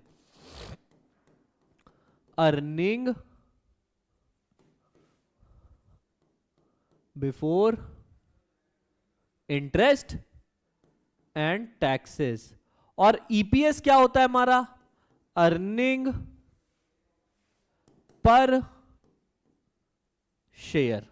ठीक, कि एक शेयर से कितनी कमाई हुई। कह रहा है आपकी profitability EBIT earning before interest and taxes और अर्निंग पर शेयर रिलेशनशिप से डिफाइन हो सकती है। कैसे? कह रहा है आपने डेट बढ़ाया, ठीक, आपका अर्निंग पर शेयर बढ़ गया। कब? जब return on investment is greater than cost of debt. इसका मतलब क्या हुआ कि भैया आपका आरओआई है, रेट ऑफ रिटर्न या रिटर्न ऑन इन्वेस्टमेंट कितना है? 20%, और आप ब्याज दे रहे हो मात्र 12%। आपने 12% ब्याज दिया लेकिन कमाया 20%, तो भाई बढ़िया बात है, आप डेट का प्रपोर्शन बढ़ा सकते हैं। आपने इंक्रीज डेट, आपने डेट बढ़ाया लेकिन आपकी अर्निंग पर शेयर कम हो गई। क्यों? क्योंकि अब उल्टा हो गया, आरओआई है आपका 12% और आपको ब्याज देना पड़ रहा है 20%। अब क्या करोगे भाई? कमा कम रहे हो, दे ज्यादा रहे हो पैसा, तो अर्निंग पर शेयर आपका कम हो जाएगा। इस चीज का हम एक प्रैक्टिकल एनालिसिस करेंगे। आओ भाई देखो को, अब ये जो एग्जाम्पल तुम्हें दिया गया है, ये मैंने जो बुक, ये तुम्हारी बुक का एनसीईआरटी का एग्जाम्पल है। अब तुमने एक चीज समझ ली कि भाई आपकी प्रॉफिटेबिलिटी पे इंपैक्ट आता है आपके कैपिटल स्ट्रक्चर का, यानी आपके डेट का और इक्विटी के प्रोपोर्शन का इंपैक्ट आपकी प्रॉफिटेबिलिटी पे आता है। उसका लेना देना कैसे होता है ये हमने पढ़ लिया। अब बात ये आती है कि सर ये जो आरओआई आप बता रहे थे, रिटर्न ऑन इन्वेस्टमेंट, ये कैलकुलेट कैसे होगा, है ना? आपको ये जानना पहले जरूरी होता है। तो देखो फटाफट क्वेश्चन में हमको पहले ही कुछ चीजें दे दी गई। एक एग्जांपल दिया गया है, कह रहा है टोटल फंड मतलब ओवरऑल कैपिटल कितना था? 30 लाख था, जिसमें इंटरेस्ट रेट कितना था? 10% था। टैक्स सरकार निर्मला ताई को कितना देना था? 30% था। और सब काट कूट के अर्निंग बिफोर, नहीं, अर्निंग बिना इंटरेस्ट और टैक्स दिए, अभी टैक्स और इंटरेस्ट नहीं दिया है, तब कितनी है? 4 लाख। 3 सिनेरियो तुम्हें दिए गए। एक सिनेरियो दिया गया कि जब तुमने एक भी अमाउंट डेट के फॉर्म में नहीं लिया है। दूसरा सिनेरियो तुम्हें दिया गया जब तुमने 10 लाख रुपए दिए डेट से। तीसरा सिनेरियो तुम्हें दिया गया 20 लाख रुपए। अब कह रहा है इस टोटल 30 लाख की कैपिटल में अगर पूरा का पूरा 30 लाख इक्विटी से लगाया है, तब अर्निंग पर शेयर पे क्या इंपैक्ट आएगा? पूरा का पूरा पूरे के 30 लाख में से 10 लाख रुपए तुमने डेट लिया, 20 लाख रुपए इक्विटी से लगाया, तब अर्निंग पर शेयर पे क्या आएगा? फिर 20 लाख रुपए यानी डेट का प्रोपोर्शन पूरी कैपिटल में ज्यादा हो गया, सॉरी हो गया है, ज्यादा हो गया है, और इक्विटी का कम, तब अर्निंग पर शेयर पे क्या इंपैक्ट आएगा? हमने ये पढ़ रखा है कि अर्निंग पर शेयर हमारे डेट के प्रपोर्शन के साथ तभी बढ़ती है जब return on investment cost of debt से ज्यादा हो। अगर तुम डेट बढ़ा रहे हो और आरओआई कम है और कॉस्ट ज्यादा है तो दिक्कत होती है। कैसे निकालते हैं आरओआई? फॉर्मूला देख लो। आरओआई का फॉर्मूला होता है, देख लो, earning before interest and taxes upon total investment into 100। ये फॉर्मूला लगाओ और उसको कंपेयर करो कॉस्ट से। चलो भाई, अगर मैं इसको अभी क्वेश्चन लगाए बगैर ही स्टार्ट कर दूं तो क्या आएगा? क्या कह रहा है? 4 lakh divided by total investment कितना है मेरा? 30 lakhs मल्टीप्लाइड बाय 100। 1 2 3 4 5, 1 2 3 4 5, एक एक कितना हुआ? 4/3 इंटू 10, 40/3 हो जाएगा। क्या रहा है भाई? 3 1 जा 3, 3 3 जा 9। अब देखो 13.3% के आसपास बन रहा है। अब ये क्या कह रहा है? ये तुम्हारा आरओआई कितना आ रहा है? 13.3। और कमाई कितनी हो रही है तुमने, मतलब कॉस्ट कितना है उसकी? 10%। 10% यानी ROI is greater then interest. ये हो रहा है या कॉस्ट ऑफ डेट। इस केस में अगला डेट लेगा और उसका अर्निंग पर शेयर बढ़ेगा। आओ भाई देखो कैसे। अच्छा, अभी तुमने कुछ नहीं किया लेकिन तुमने ये जान लिया कि अर्निंग पर शेयर बढ़ रहा है। अब इस चीज का प्रैक्टिकल एप्लीकेशन देख लो कैसे है। चलो, अब सबसे पहले याद रखना, सबसे पहले हमें होता है EBIT, that is earning before interest and taxes. ये हमें तीनों सिनेरियो में सेम दे दी गई है, 4 लाख 4 लाख 4 लाख। तीन सिनेरियो में थे 4 लाख रुपए हमारी कमाई है, समझ लो, अर्निंग बिफोर टैक्स वैक्स देने से पहले। अब उसमें से टैक्स दे दोगे तो क्या आएगा? सॉरी, इंटरेस्ट दे दोगे, इंटरेस्ट माइनस कर दिया तो अर्निंग बिफोर टैक्स आ जाएगा। अब इसमें से टैक्स काट दोगे तो क्या आ जाएगा? Earning after tax. अब यहां तक की सिनेरियो देखो। सबसे पहले ईबीआईटी हमारा 4 लाख था। पहले सिनेरियो में हमने एक भी लोन नहीं लिया था तो ब्याज हमने कुछ भी नहीं दिया। दूसरे सिनेरियो में हमने 10 लाख का लोन लिया था तो भाई 10 लाख का 10% कितना हुआ? 1 लाख। तीसरी सिनेरियो में हमने 20 लाख का लोन लिया था तो 20 लाख का 20% हो गया 2 लाख। हमने ये तीनों में ब्याज दे दिया। अब अर्निंग बिफोर टैक्स कितना बच रहा है?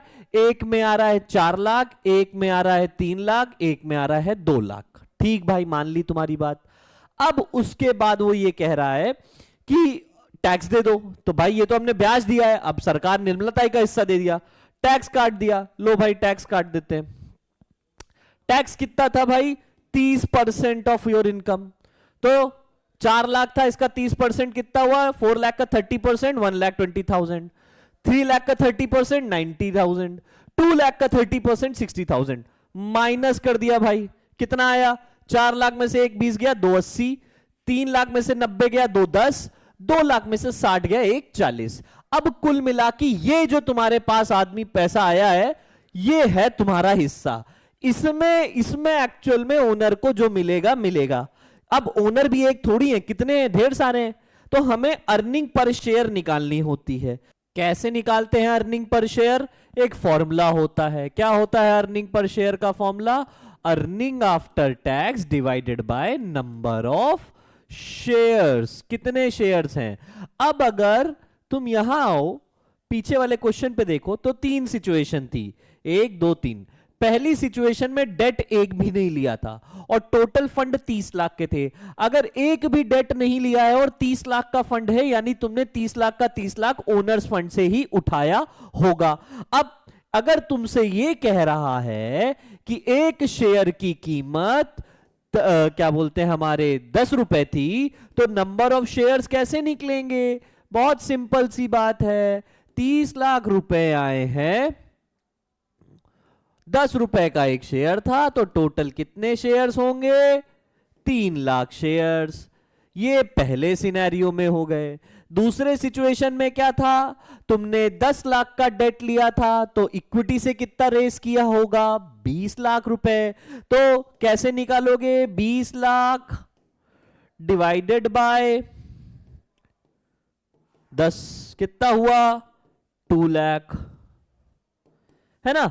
इसी तरीके से ये क्या है? Number of shares. इतने शेयर्स थे।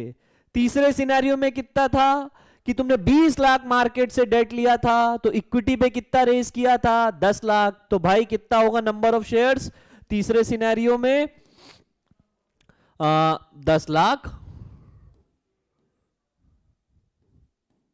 डिवाइड बाय 10 कितना हुआ? 1 लाख शेयर्स। ये क्या है, इतने शेयर्स होंगे। अब अर्निंग पर शेयर निकालने का फॉर्मूला क्या होता है, अर्निंग आफ्टर टैक्स जो भी तुम्हारी आई divided by number of shares. तो यहां पर क्या है, अर्निंग आफ्टर टैक्स था मेरा 2,80,000, सब टैक्स फूक्स देने के बाद कितना है इधर, जब कोई डेट नहीं लिया था तब 2,80,000 था। अर्निंग पर शेयर करेंगे, अर्निंग पर शेयर निकालने के लिए हमने फॉर्मूला लगाया, तो हमारा फॉर्मूले में आंसर क्या आया, ये देखिए। अब इसमें आप फॉर्मूला लगा लीजिएगा, इसमें क्या फॉर्मूला लगेगा, अर्निंग आफ्टर टैक्स कितना था हमारा, earning after tax 2,80,000 divided by कितने शेयर्स थे, 3 लाख, बता दिया कैसे आए थे 3 लाख। इसको करोगे सॉल्व, आएगा 9.93, एक शेयर से 0.93 रुपीस की कमाई हुई। अब जब डेट बढ़ाया, दूसरी सिचुएशन में डेट कितने का लिया था, 10 लाख का डेट लिया था, याद है, ठीक। तब अर्निंग पर शेयर कितना हो गया भाई, earning after tax divided by number of share, earning after tax bye 2,10,000 divide by number of shares कितने थे, 2 लाख शेयर्स थे, तो कितना आया 1.5। फिर जब हमने देखा कि भाई डेट बढ़ाया है, तो भाई earning after tax 1,40,000 divided by number of shares कितने थे, 1 लाख, तब कितना हो गया 1.40। नोटिस करो कि जब डेट नहीं लिया था तब अर्निंग पर शेयर था 0.93, और जैसे जैसे डेट लेते जा रहे हो उस ओवरऑल कैपिटल जो कि 30 लाख की थी उसमें तुम्हारा अर्निंग पर शेयर बढ़ रहा है। वजह बड़ी सिंपल, वो हमने पहले ही पढ़ ली, वो था आरओआई, कि हमारा आरओआई ज्यादा है इंटरेस्ट से। क्लियर, आगे बढ़ते हैं, आगे बढ़ते हैं। Factors affecting choice of capital structure. ठीक है भाई, हमने पढ़ लिया कैपिटल स्ट्रक्चर क्या होता है, क्या होता है फाइनेंशियल लिवरेज, क्या अर्निंग पर शेयर और ईबीआईटी से प्रॉफिटेबिलिटी किस तरीके से इंपैक्ट होता है, यानी ईबीआईटी, ईपीएस, ईबीआईटी एनालिसिस हमने पढ़ लिया। अब अगर इतनी चीजें समझ में आ गई हैं तो ये कुछ फैक्टर्स हैं जो तुम्हें कवर करने हैं। कैपिटल स्ट्रक्चर के फैक्टर से क्वेश्चन हमेशा आता है। कितने हैं टोटल, 14 हैं। अब पढ़ेंगे कैसे, याद कैसे रहे सर, भूल जाते हैं। तो देखो भाई क्या करना है, हमें ना इसको पिरामिड स्टाइल में कवर करना होगा। पिरामिड लर्निंग किसे कहते हैं, कि जैसे जैसे कोई टॉपिक पढ़ते जाओ, एट द सेम टाइम जब नेक्स्ट टॉपिक पे मूव ऑन करो तो पुराने टॉपिक को साथ लेके चलो। इसे रिवीजन कहते हैं, एक तरफ रिवीजन भी हो रहा है, नया टॉपिक भी आ रहा है। फॉर एग्जांपल पहले हमने क्या किया, ये 5 पॉइंट पढ़े, कितने पॉइंट पढ़े, ये 5 पॉइंट है ना, 1 से लेके 5 तक फैक्टर्स के बारे में पढ़ा, फिर नेक्स्ट 10 के बारे में पढ़ा और 1 से लेके 10 तक कवर कर दिया, फिर नेक्स्ट 4 टॉपिक्स के बारे में कवर किया, फिर 1 से लेके 14 तक फिर से पूरे टॉपिक्स एक साथ रख लिए। इसे कहते हैं पिरामिड लर्निंग। हम इसको 5, 5, 4 के हिसाब से डिवाइड करेंगे। एक पढ़ो, दूसरे पे आगे बढ़ो और पुराने वाले को रिवाइज करते चलो। आओ भाई देखो, सबसे पहले कह रहा है cash flow position. Cash flow position determine करती है कैपिटल स्ट्रक्चर कैसा होगा। एक कंपनी जिसके पास खूब ढेर सारा कैश फ्लो है या कैश का इनफ्लो आउटफ्लो अच्छा है प्रॉफिट के अलावा भी, तो वो ये कहते हैं कि भाई हमारे पास प्रॉफिट के अलावा भी कैश का इनफ्लो आउटफ्लो अच्छा है, तो मैं क्यों अपनी ओनरशिप बेचूं, मैं डेट से पैसा उठाऊंगा। वो ऑर्गेनाइजेशन जिनका कैश इनफ्लो और आउटफ्लो अच्छा नहीं है, वो भाई डेट से पैसा नहीं उठा सकते, वो रिस्क नहीं लेना चाहेंगे, तो वो इक्विटी का पोर्शन ओवरऑल कैपिटल में ज्यादा रखते हैं। क्या कह रहा है, strong cash flow supports higher debt, cash must cover operation, investment and interest along with principal. जो कैश होगा वो तुम्हारे नॉर्मल ऑपरेशंस को कवर करेगा, तुम्हें जो इन्वेस्ट करना है वो वहां पैसे लगा सकते हो, ब्याज भी तुम्हें देना है और प्रिंसिपल मतलब जो एक्चुअल प्रिंसिपल अमाउंट है लोन का वो भी तुम्हें चुकाना होगा उसी से। Interest coverage ratio second point आता है, as a name suggest, ICR, interest कितना कवर करते हो अपनी कमाई से। इसका फॉर्मूला देखो क्या होता है, EBIT divided by interest, earning before interest and taxes divided by interest. ठीक है, कि तुम अपनी कमाई से कितना हिस्सा इंटरेस्ट चुकाने में दे देते हो, या तुम अपनी कमाई का कितना हिस्सा इजीली इंटरेस्ट दे सकते हो। अगर ये ज्यादा होता है, इंटरेस्ट कवरेज रेशियो तुम्हारा ज्यादा है, तो तुम मतलब अच्छे से अपना ब्याज चुका रहे हो। सिर्फ ब्याज की बात हो रही है, जो तुमने लोन लिया है, जो डेट लिया है, उस पर तुम ब्याज चुका पा रहे हो, याद रखना। अगर ये ज्यादा है मतलब कि तुम्हारी ऑर्गेनाइजेशन अच्छी है, वो अपना इंटरेस्ट चुका रही है, उसको उसकी कैपेसिटी ठीक ठाक है, वो फर्दर लोन ले सकती है। तो कह रहा है measures ability to pay interest, higher ICR, lower risk, more debt capacity, और डेट मिल जाएगा तुमको, उल्टा होगा तो नहीं मिलेगा। इसी का एक एक्सटेंडेड वर्जन होता है DSCR, that is debt service coverage ratio. क्या होता है DSCR? अगर ICR तुम्हें सिर्फ और सिर्फ इंटरेस्ट की बात करता है तो DSCR तुम्हें कहता है कि interest plus principal amount, interest plus principal, जो तुम्हारा एक्चुअल लोन का अमाउंट है प्लस तुम उस पे जो ब्याज दे रहे हो, क्या तुम वो दोनों ही चुका पा रहे हो साथ साथ? इन ब्याज के ब्याज भी दे रहे हो, लोन जो लिया था इंटरेस्ट के साथ वो भी चुका रहे हो प्रिंसिपल अमाउंट के साथ, ठीक है। तो debt service ratio coverage ratio क्या है? एक एक्सटेंडेड वर्जन है, मतलब वो ऐसा है कि अगर ICR हमारा छोटा बच्चा है तो DSCR हमारा बड़ा बच्चा है, वो सब कुछ कवर कर रहा है। तो क्या कह रहा है? This ratio is one step ahead of ICR, it takes into consideration the return of interest as well as repayment of the principal. ये फॉर्मूला होता है profit after tax plus depreciation plus interest plus non cash expenses divided by interest plus principal plus preference dividend, जो तुम preference share को देते हो। क्या कह रहा है? A higher DSCR indicates better ability to meet cash commitment and consequently the company's potential to increase debt component in its capital. अगर एक कंपनी जिसका DSCR ज्यादा है, अच्छा है, यानी वो क्या है, उसके पास भी ज्यादा एबिलिटी है कि वो अपने लोन को, अपने डेट कैपिटल को केटर कर सकता है, उसको डेट देने में कोई दिक्कत नहीं, उसको डेट लेने में कोई दिक्कत नहीं। अब कॉस्ट ऑफ डेट, मैंने कहा तुम डिबेंचर से भी लोन ले सकते हो, वो भी डेट है। तुम लोन बैंक से भी ले सकते हो, बैंक से लोन लोगे तो 10% मिल रहा है, डिबेंचर से लोन लोगे तो 6% पे तुम्हें डेट मिल जाएगा, मतलब डेट कैपिटल रेज कर सकते हो। अब कॉस्ट ऑफ डेट देखना बहुत जरूरी है। मैं फाइनेंस मैनेजर हूं और मैं ये देखूंगा कि यार मुझे पैसा तो उठाना है और डेट से ही उठाना है, तो मैं वहीं से उठाऊंगा जहां पर मुझे सबसे सस्ते में डेट कैपिटल मिले। तो ये कह रहा है lower interest rate will lead to more debt and can be used. कह रहा है कि अगर इंटरेस्ट रेट कम है तो हम डेट का पोर्शन ओवरऑल कैपिटल में रखेंगे। Cheaper borrowings encourages higher debt proportion. अगर लोन हमें सस्ते में मिल रहा है तो कोई अपनी ओनरशिप क्यों चुकाए, मतलब क्यों दे, ठीक है। नेक्स्ट, रिटर्न ऑन इन्वेस्टमेंट हमने पढ़ लिया। ROI ज्यादा है इंटरेस्ट से तो भाई डेट लेंगे, ROI इंटरेस्ट से कम है, ROI कम है, रिटर्न ऑन इन्वेस्टमेंट कम है, इंटरेस्ट ज्यादा है, तो भाई डेट नहीं लेंगे, तब क्या करेंगे? इक्विटी से पैसा उठाएंगे। समझ में आया? तो कह रहा है high ROI beneficial to use debt, जिसे हम क्या कहते हैं? Trading on thin equity. Low ROI debt reduces EPS, avoid high leverage. अगर हमारा ROI कम है तो अर्निंग पर शेयर कम हो जाएगा, इससे बेहतर है कि भैया डेट से पैसा ना लो, इक्विटी से पैसा ले लो, जो हमने अभी डिस्कस किया।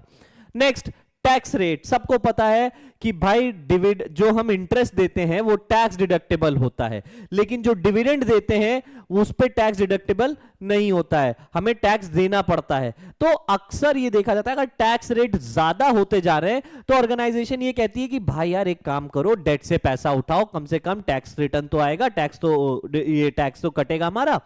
तो कह रहा है interest is tax deductible, high tax rate is related to cheaper debt. Tax rate ज्यादा होता जाएगा तो आदमी कहेगा भाई इक्विटी नहीं, छोड़ो डेट से पैसा उठाओ।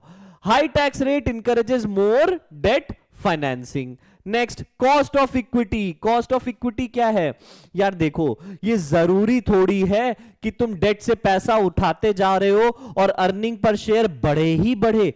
अगर अर्निंग पर शेयर, देखो तुम डेट से पैसा उठाओ, ठीक है, तुम डेट से पैसा तब तक उठाओ जब तक तुम्हारा ROI ज्यादा है इंटरेस्ट से, मतलब रिटर्न ऑन इन्वेस्टमेंट ज्यादा मिल रहा है और ब्याज तुम्हारा कम जा रहा है। बशर्ते अगर तुम्हारा रिटर्न ऑन इन्वेस्टमेंट कम हो गया और इंटरेस्ट ज्यादा है, तब तुम्हारी अर्निंग पर शेयर गिरेगी। अर्निंग पर शेयर गिरना यानी क्या है? इक्विटी शेयर होल्डर की जेब से पैसे जाना। और पूरे फाइनेंशियल मैनेजमेंट का एक ही objective, to increase share holders wealth, to maximise share holders wealth. समझ में आ गया? तो क्या कह रहा है? Higher debt increases equity risk. अगर तुम डेट लेते जा रहे हो तो इक्विटी का रिस्क बढ़ता जा रहा है। It raises expected return. It can not use excessive debt as equity becomes too costly. अगर जरूरत से ज्यादा डेट लेते चले जाओगे तो इक्विटी की कीमत बढ़ती चली जाएगी, क्योंकि अर्निंग पर शेयर एक टाइम बाद गिर सकती है। आगे बढ़ते हैं। नेक्स्ट फ्लोटेशन कॉस्ट, भाई मैंने बताया था कॉस्ट ऑफ रेजिंग फाइनेंस क्या होता है, कॉस्ट ऑफ रेजिंग फाइनेंस, है ना, पैसा लेने के लिए, पैसा उठाने के लिए जो खर्चा करना पड़ता है। अरे शेयर से पैसा उठाना है तो भाई अंडर राइटर्स को कमीशन देनी है, एडवर्टीजमेंट करना होगा, फीस देनी होगी सेबी वगैरह की, सब कुछ। इसमें क्या है, फाइलिंग चार्जेस अलग अलग लगेंगे, तो बहुत ज्यादा खर्चा हो जाएगा। डेट से पैसा उठाना है तो मस्त, अगर 10 लाख का लोन लेना है तो 10,000 रुपए का फाइलिंग चार्ज दो, कोलेटरल जमा करो और लोन लेके जाओ। ये होता है कॉस्ट ऑफ रेजिंग फाइनेंस, जिसे हम कहते हैं फ्लोटेशन कॉस्ट। तो कह रहा है फ्लोटेशन कॉस्ट ज्यादा है तो भाई हम क्या बोलते हैं, इक्विटी से नहीं उठाएंगे। फ्लोटेशन कॉस्ट कम है तो हम डेट से उठाएंगे। यही कह रहा है equity and debenture issue cost are high, ठीक है भाई, क्योंकि हमें बहुत ज्यादा खर्चा करना पड़ता है एडवर्टीजमेंट, स्टैट्यूटरी कमीशन, फीस वगैरह पे, ठीक है। Loans have lower flotation cost, it is preferred if fund required quickly. अगर हमें जल्दी से जल्दी पैसा चाहिए, हमें शॉर्ट पीरियड में चाहिए कि हमें पैसा मिल जाए फटाफट, तो हम डेट से पैसा उठाएंगे, हम इंतजार नहीं करेंगे कि हम इक्विटी में मार्केट में अपने शेयर्स रेज करें। रिस्क कंसीडरेशन, अगर तुम्हारी ऑर्गेनाइजेशन की कंडीशन, फाइनेंशियल कंडीशन ऐसी है कि तुम रिस्क ले सकते हो तो तुम डेट से पैसा उठाओगे। और अगर कंडीशन डामाडोल है, मान लो कि नहीं पैसा उठा पा रहे हो, नहीं है पैसा इतना कि हम रिस्क लेके चुका पाए, कल को मेरे एसेट्स भी बिक सकते हैं, तो इक्विटी से उठाओगे। कह रहा है डेट इंक्रीजेस फाइनेंशियल रिस्क, क्यों, क्योंकि तुम्हें इंटरेस्ट भी देना है और रीपेमेंट भी करनी है, ठीक है, प्रिंसिपल अमाउंट की भी करनी है और ऑपरेशन भी चलाने हैं। Firms with high business risk prefer lower debt, और जो लो बिजनेस रिस्क है वो हायर डेट प्रेफर करते हैं। आइए भाई, टेंथ कह रहा है फ्लेक्सिबिलिटी। यार देखो, फ्लेक्सिबिलिटी इश्यूज कब आते हैं, जब डिसीजन मेकिंग में चेंजेस आते हैं। अब ये कह रहा है firms keep some borrowing capacity unused for emergencies, full utilisation of debt reduces financial flexibility. Financial flexibility क्या है, अगर डेट, एक हद तक तुम डेट ले सकते हो, जितना ज्यादा डेट मार्केट में आप लेते चले जाओगे उतना आपकी कैपेसिटी कम होती जाएगी, आप और फाइनेंस रेस कर सको। एक ऑर्गेनाइजेशन जिसने पहले ही मार्केट से करोड़ों रुपए ले रखे हैं उसको और पैसा नहीं मिलेगा, ये होता है हमारा फ्लेक्सिबिलिटी।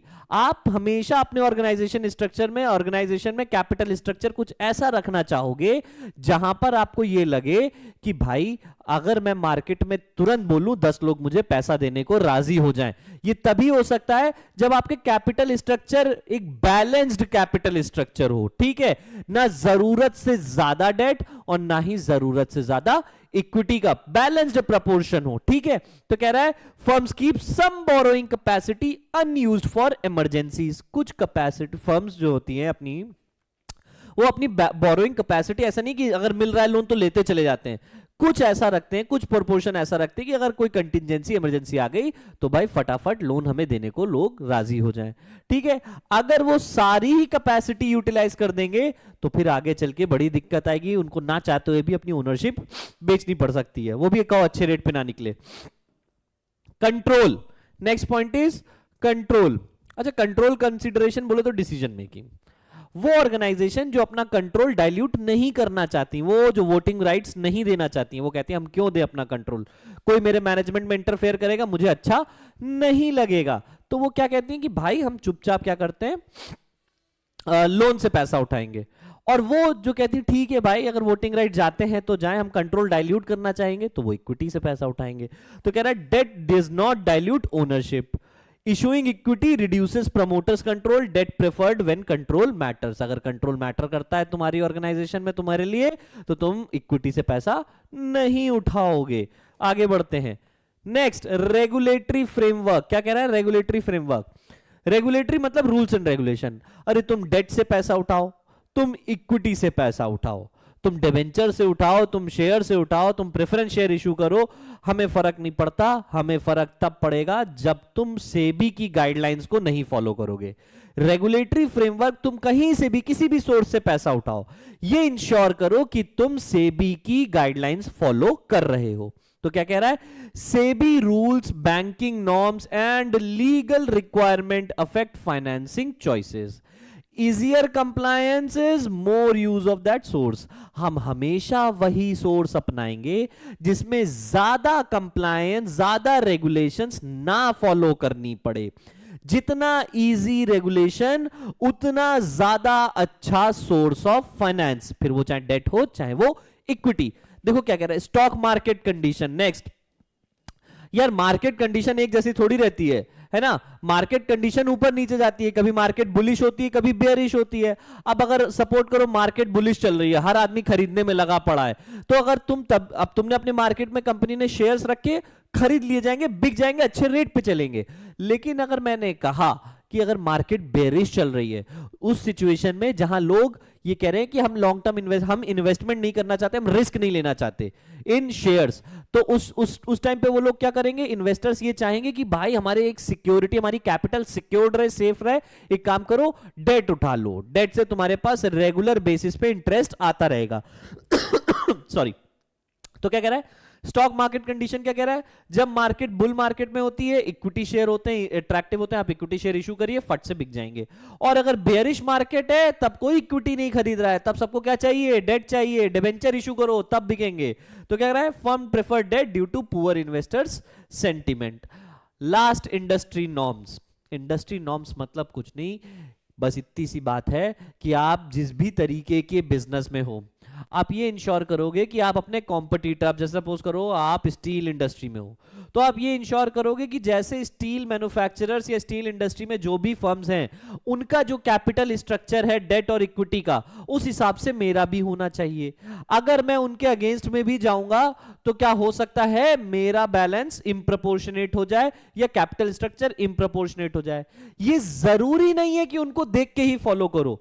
पता चले तुमने उनको देख के फॉलो किया, उनकी फाइनेंशियल कंडीशन अलग थी, तुम्हारी फाइनेंशियल कंडीशन अलग थी, और तुम रिस्क में आ गए.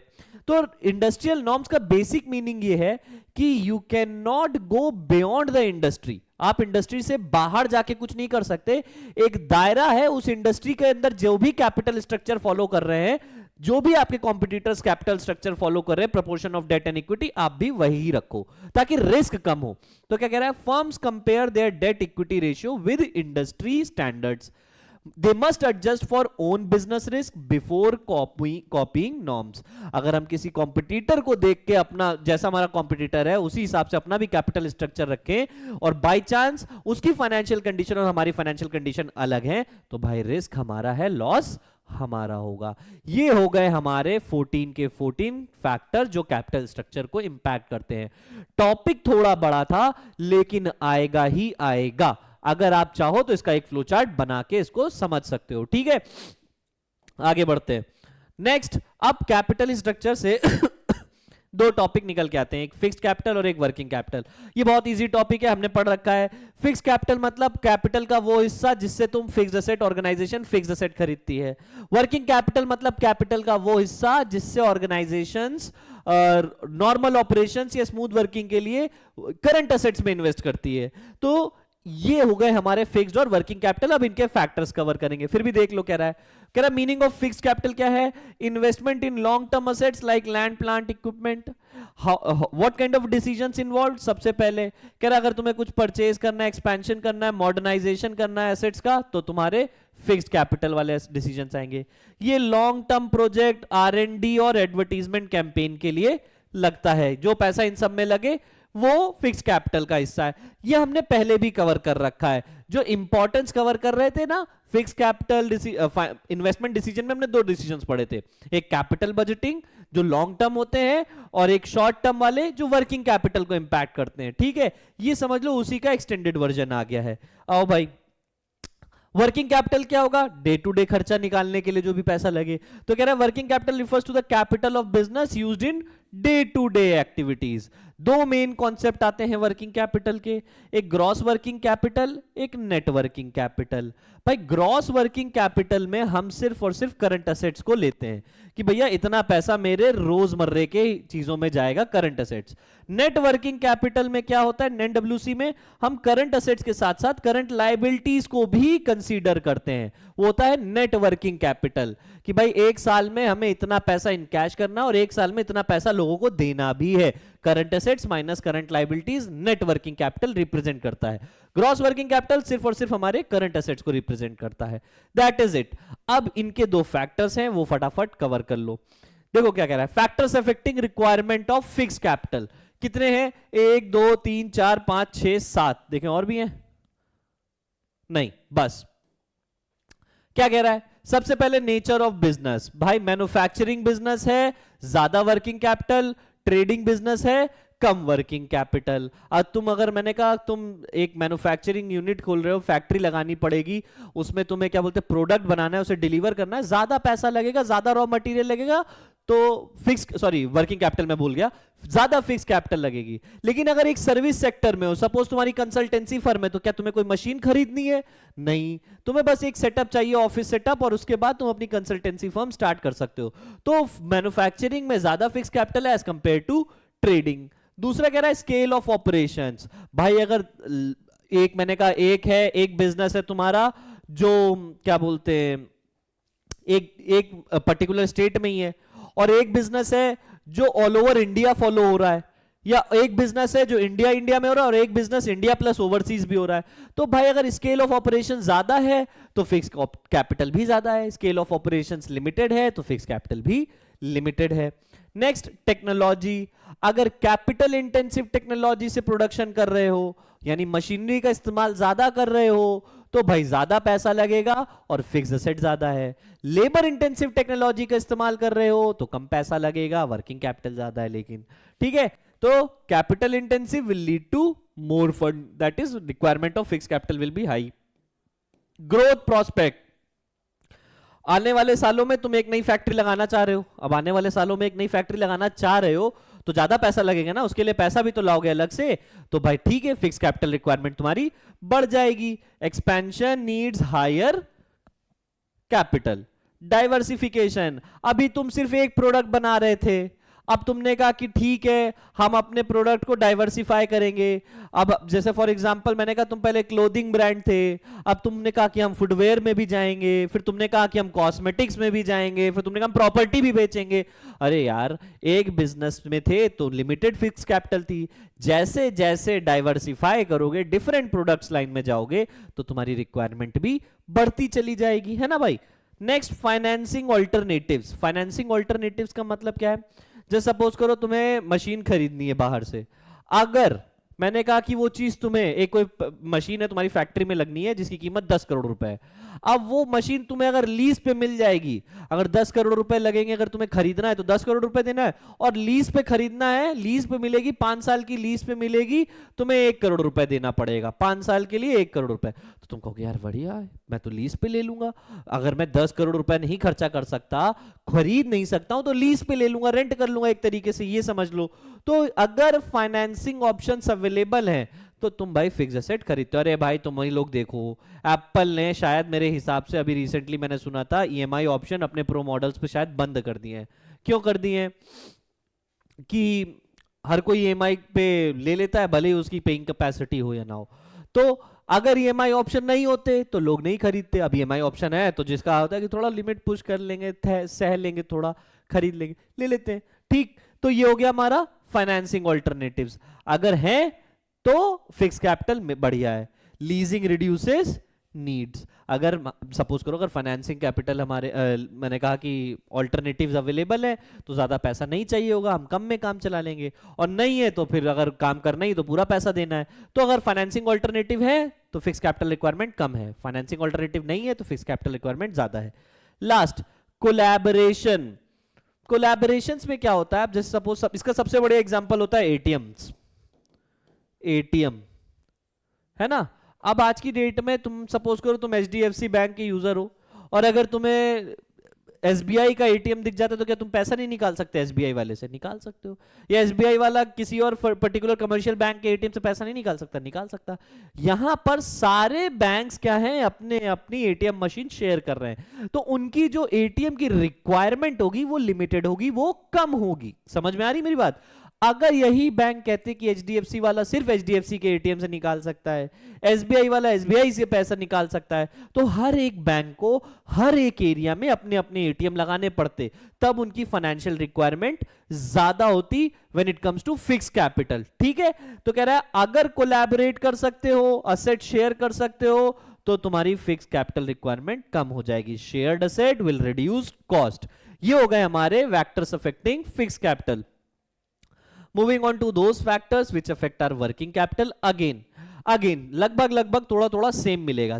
जैसे कि नेचर ऑफ बिजनेस, अरे भाई अगर मैन्युफैक्चरिंग है, तुम कुछ चिप्स मैन्युफैक्चर कर रहे हो, तो तुम्हें ज्यादा रॉ मटेरियल लगेगा, तुम्हें मशीनें लगेंगी, उस पर बिल आएगा बिजली का, उस पर तुम्हें लेबर्स को पैसा देना होगा, है ना, वेजेस सैलरीज देनी होगी। तो मैन्युफैक्चरिंग बिजनेस है तो ज्यादा working capital as compare to trading. दूसरा same scale of operation, large scale of operation ज्यादा working capital, limited scale of operations limited working capital.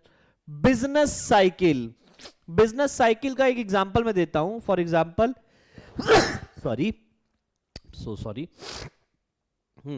Business cycle का एग्जांपल देते हैं कि ये जरूरी नहीं है कि हर वक्त बिजनेस प्रॉफिट हमारे, कुछ होते हैं ऑफ सीजन, कुछ होते हैं ऑन सीजन।